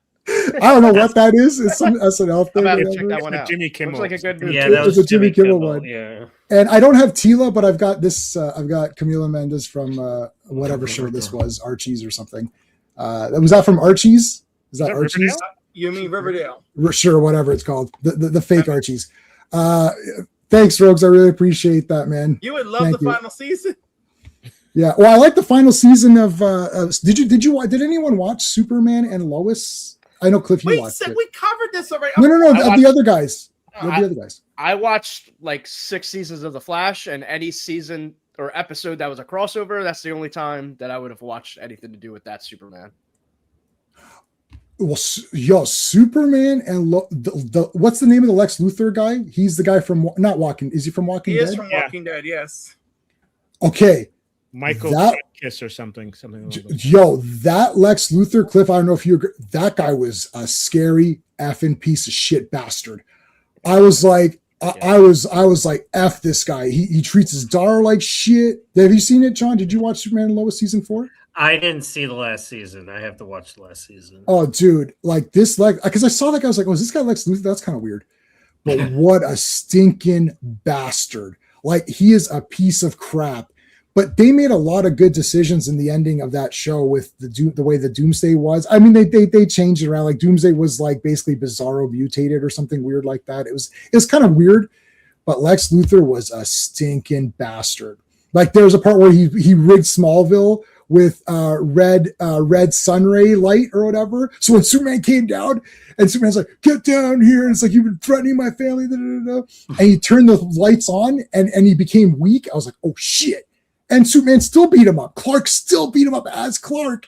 Because Clark is buff. He's a buff guy. He beat the crap out of him. And then Lex Luthor recorded that. And it's like, oh, Superman's beating me up and all that. You're like, damn it, Lex, you piece of crap. It was awesome. That was legit. I was like getting like angry at that Lex. That was pretty good. Superman Lois is completely different than anything. Oh, yeah. So Blake, yeah, it's not in that Flash universe. No, though they share a couple of multiverse counterpoint characters. Yeah, they do. Yeah. A couple times I've seen that Superman. Yeah, so Tyler was you're right. Tyler was Superman in that Arrowverse or whatever crossover episodes. He was less in it than the Supergirl was, but I like that actor now. I used to watch Teen Wolf back in the day. He was my favorite character. He's an awesome. He's great. He was very nice. Yeah, so I met that guy. I got a chance to meet that guy. He was pretty good. I gotta say, I have loved him since Teen Wolf. Derek was my favorite character on the show. And what's his name? Jensen Ackles. I've been with that mofo since days. Oh, I like that guy. Don't anyone tell me you put I wanted him to be the DCU Batman a couple years ago. Now I think it's taking too long. He's the voice of Batman. I think he would have been a great DCU Batman. Is he Soldier Boy, Blake? Yes. He's I like that actor. Yeah. Did you see Under the Red Hood where he plays Jason Todd? Oh yeah, I have. Oh yeah. Oh, I didn't know that. Awesome. I didn't know that. And now in Nightfall or whatever we're calling this, he's gonna be Batman. Cliff, is it gonna be Nightfall? Night Quest, Nights. Okay, that is the impression I'm under because they said it's going to be a 3-part saga. So the best way to do that would be that, right? Would be that Nightfall, Night Quest, Night's End. That should be the way to go. That's looking pretty awesome. Oh, it looks badass. You can't find somebody to tell me it don't look badass. No, I think everyone's on board with that one. Pretty big time. I think so. Just to bring it, we'll start to close up shop. Just to bring it back to, I think Man of Tomorrow will do it'll do better than Supergirl. I'm assuming because I think most people on the street thought Superman was pretty good. Like I still go see all these movies whether I like them or not, and I still bought the movies and stuff. And I do like getting people angry just because it just makes me laugh. I don't care. It doesn't matter if we love it or hate it. We're talking about comic books. So that is fun. But I am going to see Man of Tomorrow. I'm hoping it's going to be, now that they've gotten that first one out of their system, they can have Superman now hopefully be better. Because I do like David Cornsweet. Like he looks cool. Like he seems like a good guy. Did anyone watch? It's the X. It's like Maxine, X, and Pearl. Did you watch those? I watched it. Yeah, I loved him. I loved him in that stupid Netflix series, the Hollywood one. No, Hollywood I liked. It's not so stupid. I watched him in that election Netflix series, whatever the hell it was. He was my favorite thing. He was good in Pearl. Go ahead, John. David Cornsweet. Every time he showed up in Supergirl, I smiled. I was like, "Oh, okay." No, they added more scenes with him. I liked him in Supergirl. There's a subtle thing that they do with this Superman that goes over everyone's head. It's all the people around him thinking he's naive, and he's not. He's frustrated because he doesn't know how to talk to them, right? He knows that they're different. He knows that they're going through different shit. He understands that. He doesn't know how to reach them. Look at his last scene with Kara, where they're just chilling in his apartment, and he's like, he understands, and he's trying to give her grace because he knows he can't match her experiences. He's a child. He didn't know Krypton. She knows everything she lost. He gets it, and I think he displays that beautifully in his acting, and I do think that is intentional, and I feel like everyone just kind of lets that go. So a lot of people just don't take that. I thought that scene was really good by him. Yeah, Cliff. I don't think any of the actors are bad. Sorry, go ahead. Cliff, when Crypto comes in and messes up his apartment, yes, and he doesn't miss a beat, like you can almost hear a little tinge of tension where he's like, "What are we doing? What are we doing with this dog?" Okay, like, and that just shows you, like, he's so good at being understated with his emotions, right? And if you're Superman and you have all that power, you kind of have to be, right? And I know because when he had that is true. Lois, everyone was like, "You're going nuts," but usually that's the person that you think should have your back the most. That's why he lost it with her, and I think that point from now on, you're going to see him be calmer with everyone else in his life. I did not like that scene either because Lois was just asking the questions that needs to be asked. Like, I don't think she was doing anything crazy. I felt that he should have answered. But I agree with you, and I think that's part of the growth you're seeing with how. Hey Vaughn, how's it going, dude? Yeah, and I've always defended that scene of like, yo, she loves him. She clearly does, and she's doing this to show him, right? Yeah, she's trying to show. Listen, this is the kind of questions that are going to be asked, so you better get your answers together in your head. Because she's media training him. Like, yeah, she is. She is. That's true. Yes, that's true. And she's trying to make that point to him too. It's one of my favorite scenes of Lois and Clark, right? Like, listen, I enjoy whatever. I'm not even gonna get into it. Okay. Well, hold on. Let's look at the. I'm gonna end the poll. So we got 21 votes. So 14% 14% give it a 5. This is for Supergirl. 14% give it a 4.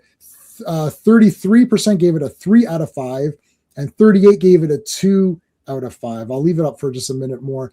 So I think over 60% kind of like the movie. No, 60%. Well, 2 out of 5 is 38%. That's, I don't know. That's pretty low. So 33 plus 14. What was it? Yeah. Gave it a 3. Sorry. Gave it a 3. The overall of the 21 votes were people who enjoyed the film. Is 3 out of 5? What's see, I use my grading system where a 5 would be like a pass, right? The way I do my system. So 5 out of 10, so 2.5 out of 5 is kind of a pass, which is what I gave Superman 1. Despite everyone getting angry at me, I still gave it a passing grade, and I bought it on 4K, Steelbook even. So 3 out of 3. So what I was going to ask was, I know that like Mark gave it a 6 out of 10, I think is what he said. Right. So is that like, in your minds, is that a pass? Like, what is the new, like, because I've just used my 6 out of 10 is in the ballpark of a 3 out of 5. Right. So 3 out of 5, you divide it in half. It's like, yeah, that's kind of a pass. Mark does that mean pass? Right. Mark did not hate this movie to death, but damn, did that ending really get him? Right. It got me. I told you I was on track to saying that this was better. And the reason is that Supergirl was taking care of business on her own, whereas Superman, Superman's my favorite character of anything, not just of like a comic character. He's just my favorite anything. And the fact that he even appeared weak at times, despite it being serving a purpose, it served a purpose. You guys are all saying it's serving a purpose. I believe you. It served a purpose. But in my eyes, he was looking weak. So it's like, screw that. Where I don't feel that happened with other superhero movies. I don't feel that Batman looked weak. I don't feel that Wonder Woman looked weak. Superman didn't look weak in Zack Snyder's movie. It was just stupid. But I guess that's a different argument. But Supergirl didn't look weak. She was like, she's like, oh, this isn't going to end well for you guys. So I love Supergirl also. I don't care. I'm not pitting them against each other. Like, I love both. I love Superman more than Supergirl. Okay, fine. But Supergirl's like in the Superman family. It's like any Superman-ish people I love. So I was like, okay, this is better because the story was more straightforward. It wasn't as disjointed. It was following a clear, simple path. We're getting revenge on this girl. I knew the book already, so I knew where it was going. So it was on track to be better than Superman in my eyes. But the fatal error was the ending, which then it's like the circuit breaker. It's just like, well, that's it. It's done. I don't have any lights. Well, I had pretty good lighting for most of the day. Yeah, but now I don't have lights anymore. So F this, right? Like, that's the way I felt about it. And I don't know if I can come back. I'm going to get it. I'll pre-order the Steelbook again. I will do it again at home. Oftentimes I'll watch something at home and change to a positive or negatives. Independence Day went negative. I loved it in the theater. I saw it at home. I was like, well, this movie sucks.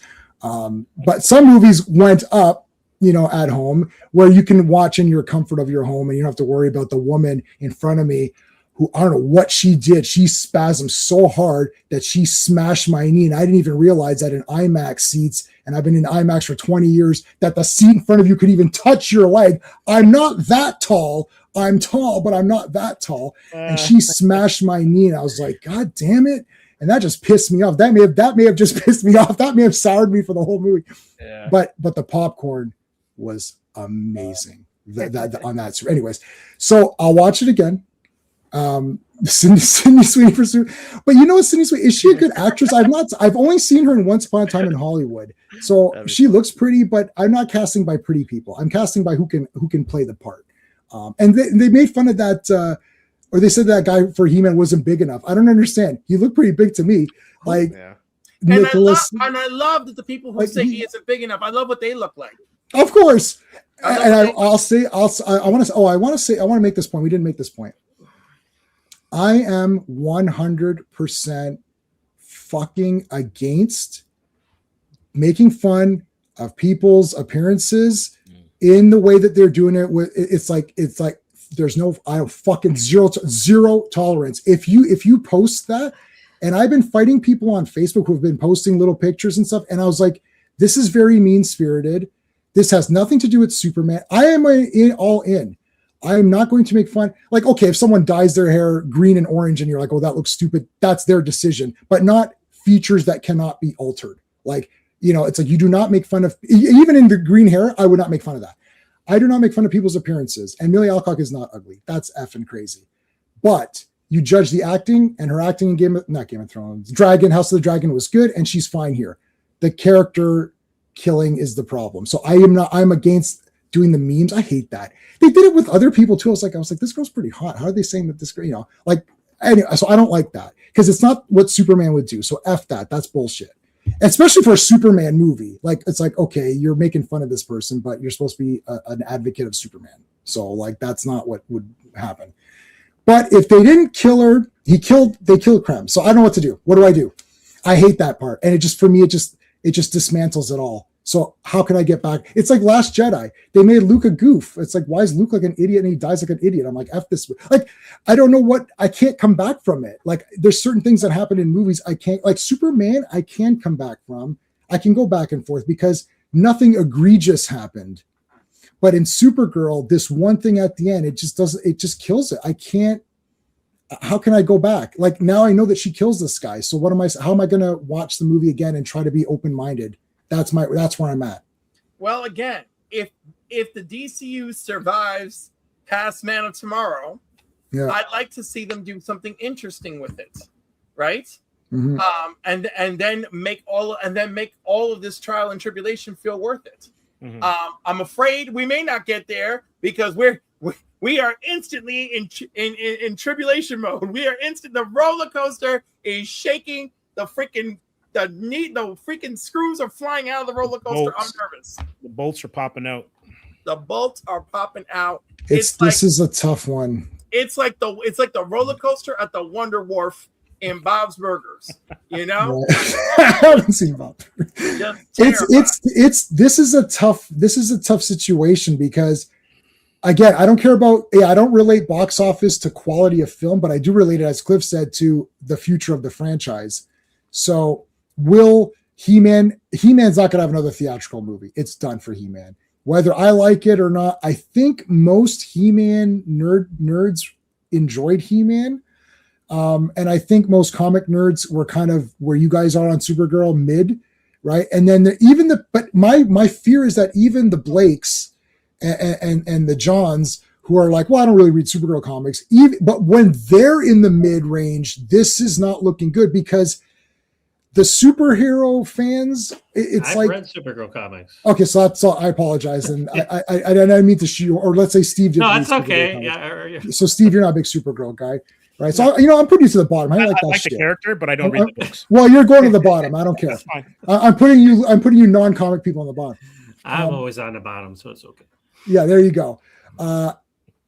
So when even those guys are kind of like, I don't know. Oh shit! Because I was waiting. There was God's honest truth. I was waiting for Blake's review because he's very enthusiastic. As soon as I saw the picture, as soon as you started talking, I was like, oh, he didn't like this movie.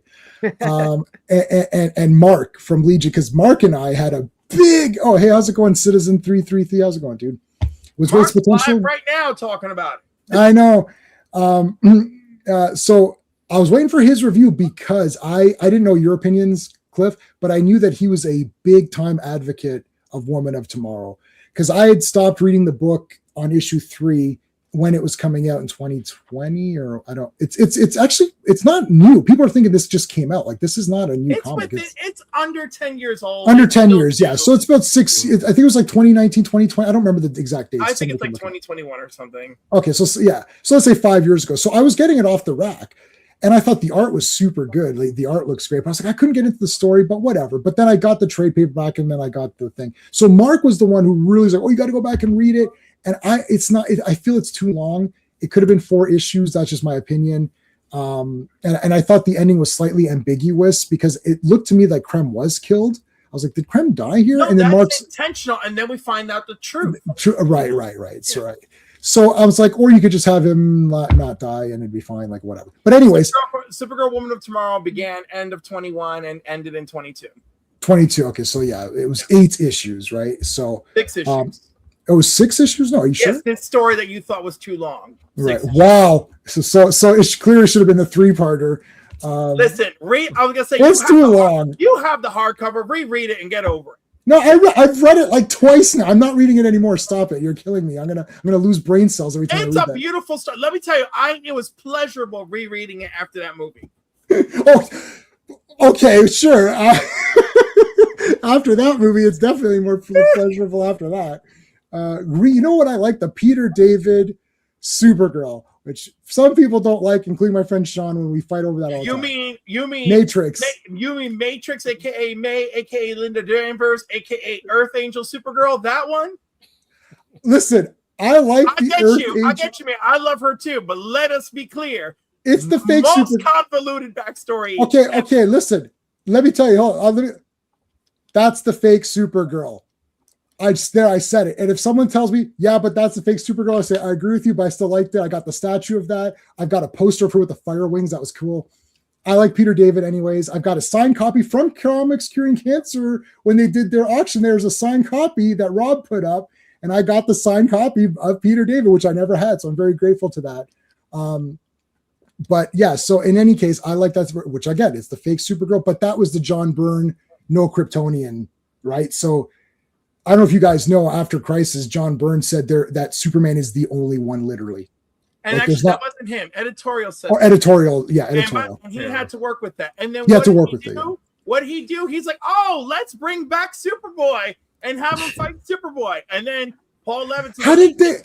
Oh, we're going to have to talk separately on that. Actually, that was an awesome. Was that 4 parts? That was 4 parts. 2 action, Superman, action comics, yes. Legion, and Legion. Oh shit, yo, that was awesome. That was actually a bit sad. That was read that comic. Anyways, that was awesome. We'll have to talk separately on that one time. But anyways, yeah. So let's see how this goes. I'm gonna go see the Man of Tomorrow. You love the Helen Slater, of course. Helen Slater's the best, baby. Yeah, she's good. The movie is not the greatest, but again, Helen Slater is Supergirl walking around. I did a rewatch for a show last week of Helen Slater's Supergirl, and everyone agreed that we were pleasantly surprised that we still enjoyed this movie. I love it. The leisure outfit. He's like, this is a leisure suit. he's like, I'm here to make a serious proposal in that outfit. that was great. Peter O'Toole, man. That wasn't Peter O'Toole. That was Peter O'Toole was hey, how come they didn't have the Omega Hedron in this movie? No, okay. Okay, John, what have you got going on Action Flicks? So I just interviewed Eric Jacobus, who's a big time indie martial artist filmmaker that's going to be coming out. I also just talked to William Kaufman, the filmmaker. He's got Man of War coming out this Friday, which is fucking awesome. If you like military action movies, watch the shit out of that film. And my review will be up this coming week. All right, awesome. Who we got on here? Cliff, what have you got on your channel? Well, I have a few things going on, but most importantly, tomorrow night at 7 p.m. Eastern Standard Time on the Council of Comics, it is our 200th episode of New Keys and Hot Comics. It is our 5th anniversary on YouTube. All right. We've got 3 giveaways that are happening between 7 and 9 p.m. Come join us. That's huge. Then at 9 p.m., I will be on Pop Culture Philosophers, and we will be taking a look back at the movie Hot Fuzz, which I saw in the theater. I saw that in the theater too. Yeah. So I'll be there for that. Wednesday nights Tuesday nights at 7 p.m. Eastern. It's the top trending comics with Izzy vs. NYC and myself. And then Wednesday nights, it's Council Community Night at 8 p.m. And then Friday, you can find me at Not Near Mint. Saturdays, you can find me with Matt Spidey and the Outback. And Sunday mornings at 10 a.m., you can find me doing Comics and Coffee with Cliff. And all of you are welcome to be guests. Just make sure that you're going to bring 6 comics with you because you got homework. 6 comics. I think I can handle that. One comic of the week. Well, Jamie, you only make us read 4 for our stream. No, you don't have to read them. It's 1 comic of the week, 1 comic for shelf pleasure, and 5 comics with a theme of your choice. Oh, that's actually awesome. Well, you're streaming more than I am. This is crazy.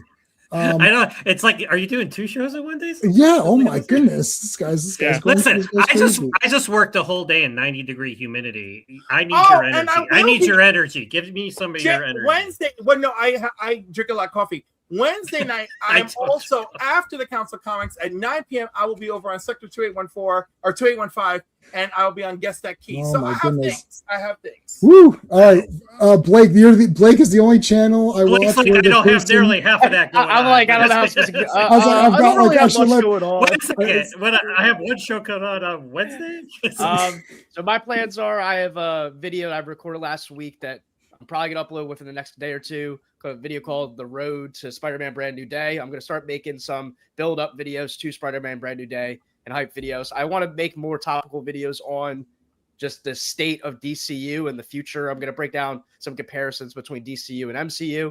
And there's a new Evil Dead movie coming out next month. So I plan on rewatching all the Evil Dead movies, and then I might make a review of each one and build to a Evil Dead ranking. So combining Evil Dead, but really focusing on Spider-Man. But I got to get hyped for Evil Dead as well. There's the Evil Dead movies. It's like each one is so almost completely different from the others that you're like, I don't even know how to rank them. I mean, I've only ever watched them all one time each, and it's been about 3 years or so since I've seen them. So it'll almost feel like a fresh watch. So I'm excited to rewatch them again.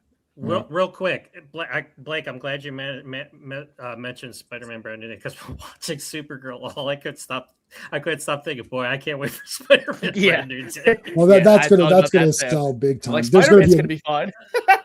Yeah. I mean, it's got my 2 most favorite, 3: Spider-Man, Ninjas, and the Punisher. I'm like, Punisher. Yes, yep. And helmetless Scorpion, who would just die immediately as soon as he got knocked into anything. Okay,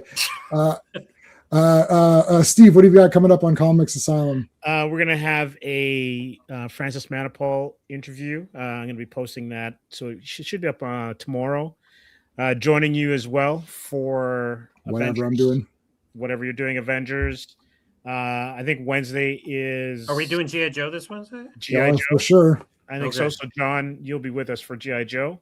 Then we're going to look at the new Conan cartoon. Oh, yeah, that'll be cool. I saw that. Yeah. Right, so Wednesday at 4, we'll be doing that one, Vaughn and I. Awesome. So, Blake, you got to watch Conan the Barbarian ASAP. That's my favorite movie of all time. Number 1 favorite movie. I've seen it about 4 million times. You said that's your favorite movie of all time? That's my favorite movie of all time. J-Man's numero uno. Listen, and everybody here knows Conan. You watch it serious. You're going to be blown away. Because like I've watched so many, first time watching those kind of YouTube videos, like first time ever, and every single one. And I've seen some really goofy people in the thumbnails. It's like these two chicks. They're like, oh God, they're going to hate this movie. They're like, that was so good. I can't believe it. It's like everyone is shocked at how good it is. And I love 80s movies, so I'm sure I'll like to the 80s charm. Thank you for mentioning Conan the Barbarian, because I walked out of Supergirl and I was like, I can't remember what the music sounded like in Supergirl. Like, there was some interesting score. I thought the score wasn't. All I remember was the cringy punk songs. You know what? Yeah, those were not great. Because I'm with you on that, John. Yeah. So you're in the middle of space and you're getting like Ipanema or whatever. The girl from she goes into her 5th bar and there's an alien singing some 80s Earth. 80s. I'm like, Yeah. how do you? What's going on? many alien worlds like our You know music. what? It makes sense. The dude from the MTV dude from the videos, he spread the word back in the day. Oh, that's there the you only go. thing. Because I was like, this makes no sense whatsoever. Don't Okay. forget how many times that we send something into space with music on it. We've done it a few times. Yeah. Oh, boom, Cliff. I like that. That was a good point. V'ger from Star Trek: The Motion Picture. Correct. The shit Carl Sagan did with his wife. I mean, we got a few of them out there. We got a few. Right. All right. Let me tell you what's going on. Okay. So I'm doing Avengers on Monday. Earth's Mightiest Mondays. We're on issue. God, we've done 232 issues of Avengers live stream. That is awesome. Tuesday Night Terrorvision, hosted by Pete from Wrestling with Horror. We're covering Triangle. This is a very cool horror movie that's not really talked about, or really, I don't know if any of you guys have even seen this movie. I've seen it a few times. I saw Triangle. I seen it. Awesome. You know what, Blake? Check. Well, if you want to come on. I'm sure. Well, I don't know. I can't speak exactly for Pete, but if you want to come on Tuesday for Triangle, I can loan it to you, or you can check if it's on your thing. It's very neat, and there's a twist about 30 minutes into it, and then the rest of the movie complete. Triangle 2000. Let me see. Triangle movie. Yep, 2009. That's it. Okay. See what you think about it. I mean, to me, 2009 is new. Yeah, that's a newer horror movie. I was expecting something older. I was like, oh, 2009. 2009. I just wanted to make sure. So that's Triangle, and then Wednesday, G.I. Joe. Oh my God, these comics are so badass. And I can't believe Storm Shadow. Now, is that Destro? Is that Glimmer, or is he getting shot in the head?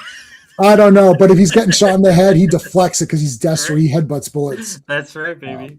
Every Friday is Fantastic Fridays. We've done 240 issues of Fantastic Four. Geez, this is the John Byrne era now, and it's all good. Did you like them all, J-Man? You know what? I kind of did. Yeah? I kind of really did. I mean, there's no section of those comics where you're like, this is god awful. No, I don't know. I kind of like them all. It was pretty neat. And then I do have a video coming out next Sunday, which I titled "Monica Rambeau is Awesome."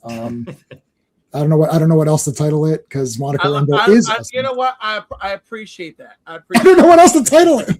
That's okay. I'm glad that somebody has real love for her out there. They did her so dirty in MCU. It's unbelievable. I like that actress, but what the effing hell was in that Captain Marvel? When she was a little kid, I saw it in the theater. I was like, wait, is that Monica? Yeah. Is that Captain Marvel? Why is she a kid? That's weird. Did you watch WandaVision? So for whatever reason, you're gonna be impressed with this, or maybe you won't be impressed. For whatever reason, of all the Marvel slop trash, I loved WandaVision. I watched it twice. I bought the 4K tin. Yeah, WandaVision was good. I don't know. I don't know what happened. Okay, the biggest crime against me from Marvel's is the cats. I can't do the cats either. I can't do the cats, but I could even do the Singing Planet. I feel the sake of their relationship, the three Marvels, I feel that is the most masterfully handled part of the movie. Yeah. I'm okay with the action. My God, if we're going to get brutal right now, Carol's handling of the end of that movie is better than Kara's handling at the end. 100%. Right? I'll brutal that. She's like, come on, Dara Ben, let's stop this. Let's put an end to this. Let's do I'm gonna get brutal right now and just say I seen the Marvels twice. That was because of Brie Larson and that white shirt. That's the only reason why I see it. That was definitely a good reason. Twice. I own the Marvels. I defend the Marvels. I like the Marvels. She listen. Marvels is fun. Say what you will about Brie Larson as a person. She was on Jimmy Kimmel. Oh my God, I was just like, oh my God, that was the only episode of that show I ever watched. But you know what? Iman Vellani doesn't live very far from me, and I met her at a comic shop. I got pictures with her, autographs. She's a sweetheart. Cool. She's like an actual fan of this stuff. So yeah, she wrote some of the Miss Marvel. She wrote the last two miniseries. She has written tons of Miss Marvel. Let me tell you, Iman Vellani and the girl over at DC who played Dreamer on the CW, the two of them.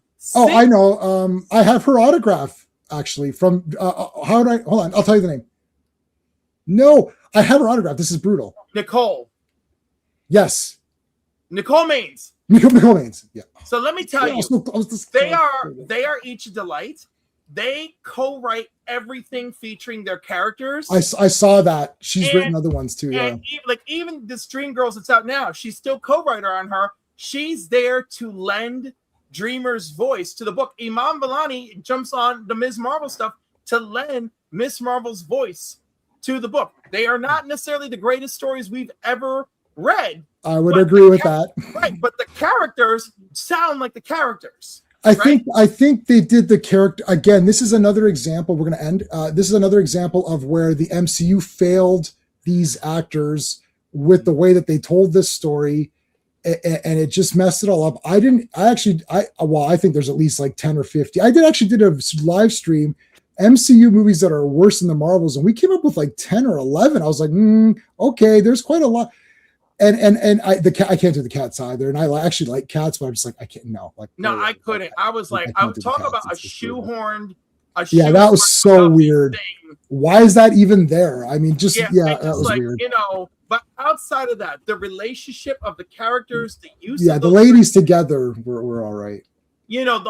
Of course, there are times where like, Kara, why didn't you fly out of the ship and blow everything up? But again, with Dara Ben, because they forgot. They're like, oh yeah, she has powers. Except their powers switch in the most convenient plot times. Because remember, technically, it's when they use them in unison. That's what sure. Yeah, they use them exactly when it's whatever. It's a movie. But that's a movieism. But the way people have torn it apart when there are far worse films and far worse Marvel films. There's way worse. I rewatched that movie and have plenty of joy when I rewatch that movie. Yeah. And I'm happy that small section of the movie where they're all wearing the freaking headset and they're all experiencing Monica's trauma together. I think that's a very important moment, and I think it's beautiful. But they started every time. Yeah, it's the fault of Captain Marvel because it started off poorly, and they sidelined Marvel, and then Monica got like young age. I don't even understand what was going on. Why didn't they use Monica Rambeau? She was way like her introduction, which you'll see on my video, is much better. The way they handled her introduction, she comes in, she starts learning from Captain America. She immediately starts to research the old Captain Marvel. She bands the Avengers together at that one point to help Hank during the trial. That was cool. There's so many awesome things that Monica does within the first 3 to 4 appearances ever. She's already solidified as a great character, and she just showed up and she's already awesome. It's like, wow, this is great. They failed that. I think MCU failed the character. Like Iron Man was awesome because I thought she was awesome. I thought she was awesome in WandaVision. She was, but she should have been awesome in Captain Marvel. It should have been her movie. They should have done her first, 100%. Well, I know, but that's the thing. They got scared and then they just. I know, and that's. I still think, with all the circumstances around it, and I know that there are many. Right. I think it's still enjoyable. And how did this go from? I don't know because we're done. We're done. We're way past. Listen, let's talk about the Marvels for the next half hour. Yeah, no, Canada, like the entire country of Canada closes in about 10 minutes. So we're gonna just everything shuts down in Canada. They're open later. Yeah. All right, guys. Thanks for coming to the stream, Like we appreciate you guys. It was a beauty. Thanks, guys, for being on here and take care, And I'll see you on the next one. All right. Good. Hey friends, you've just been listening to J-Man, and he is the smartest person who ever lived. So make sure you like and subscribe.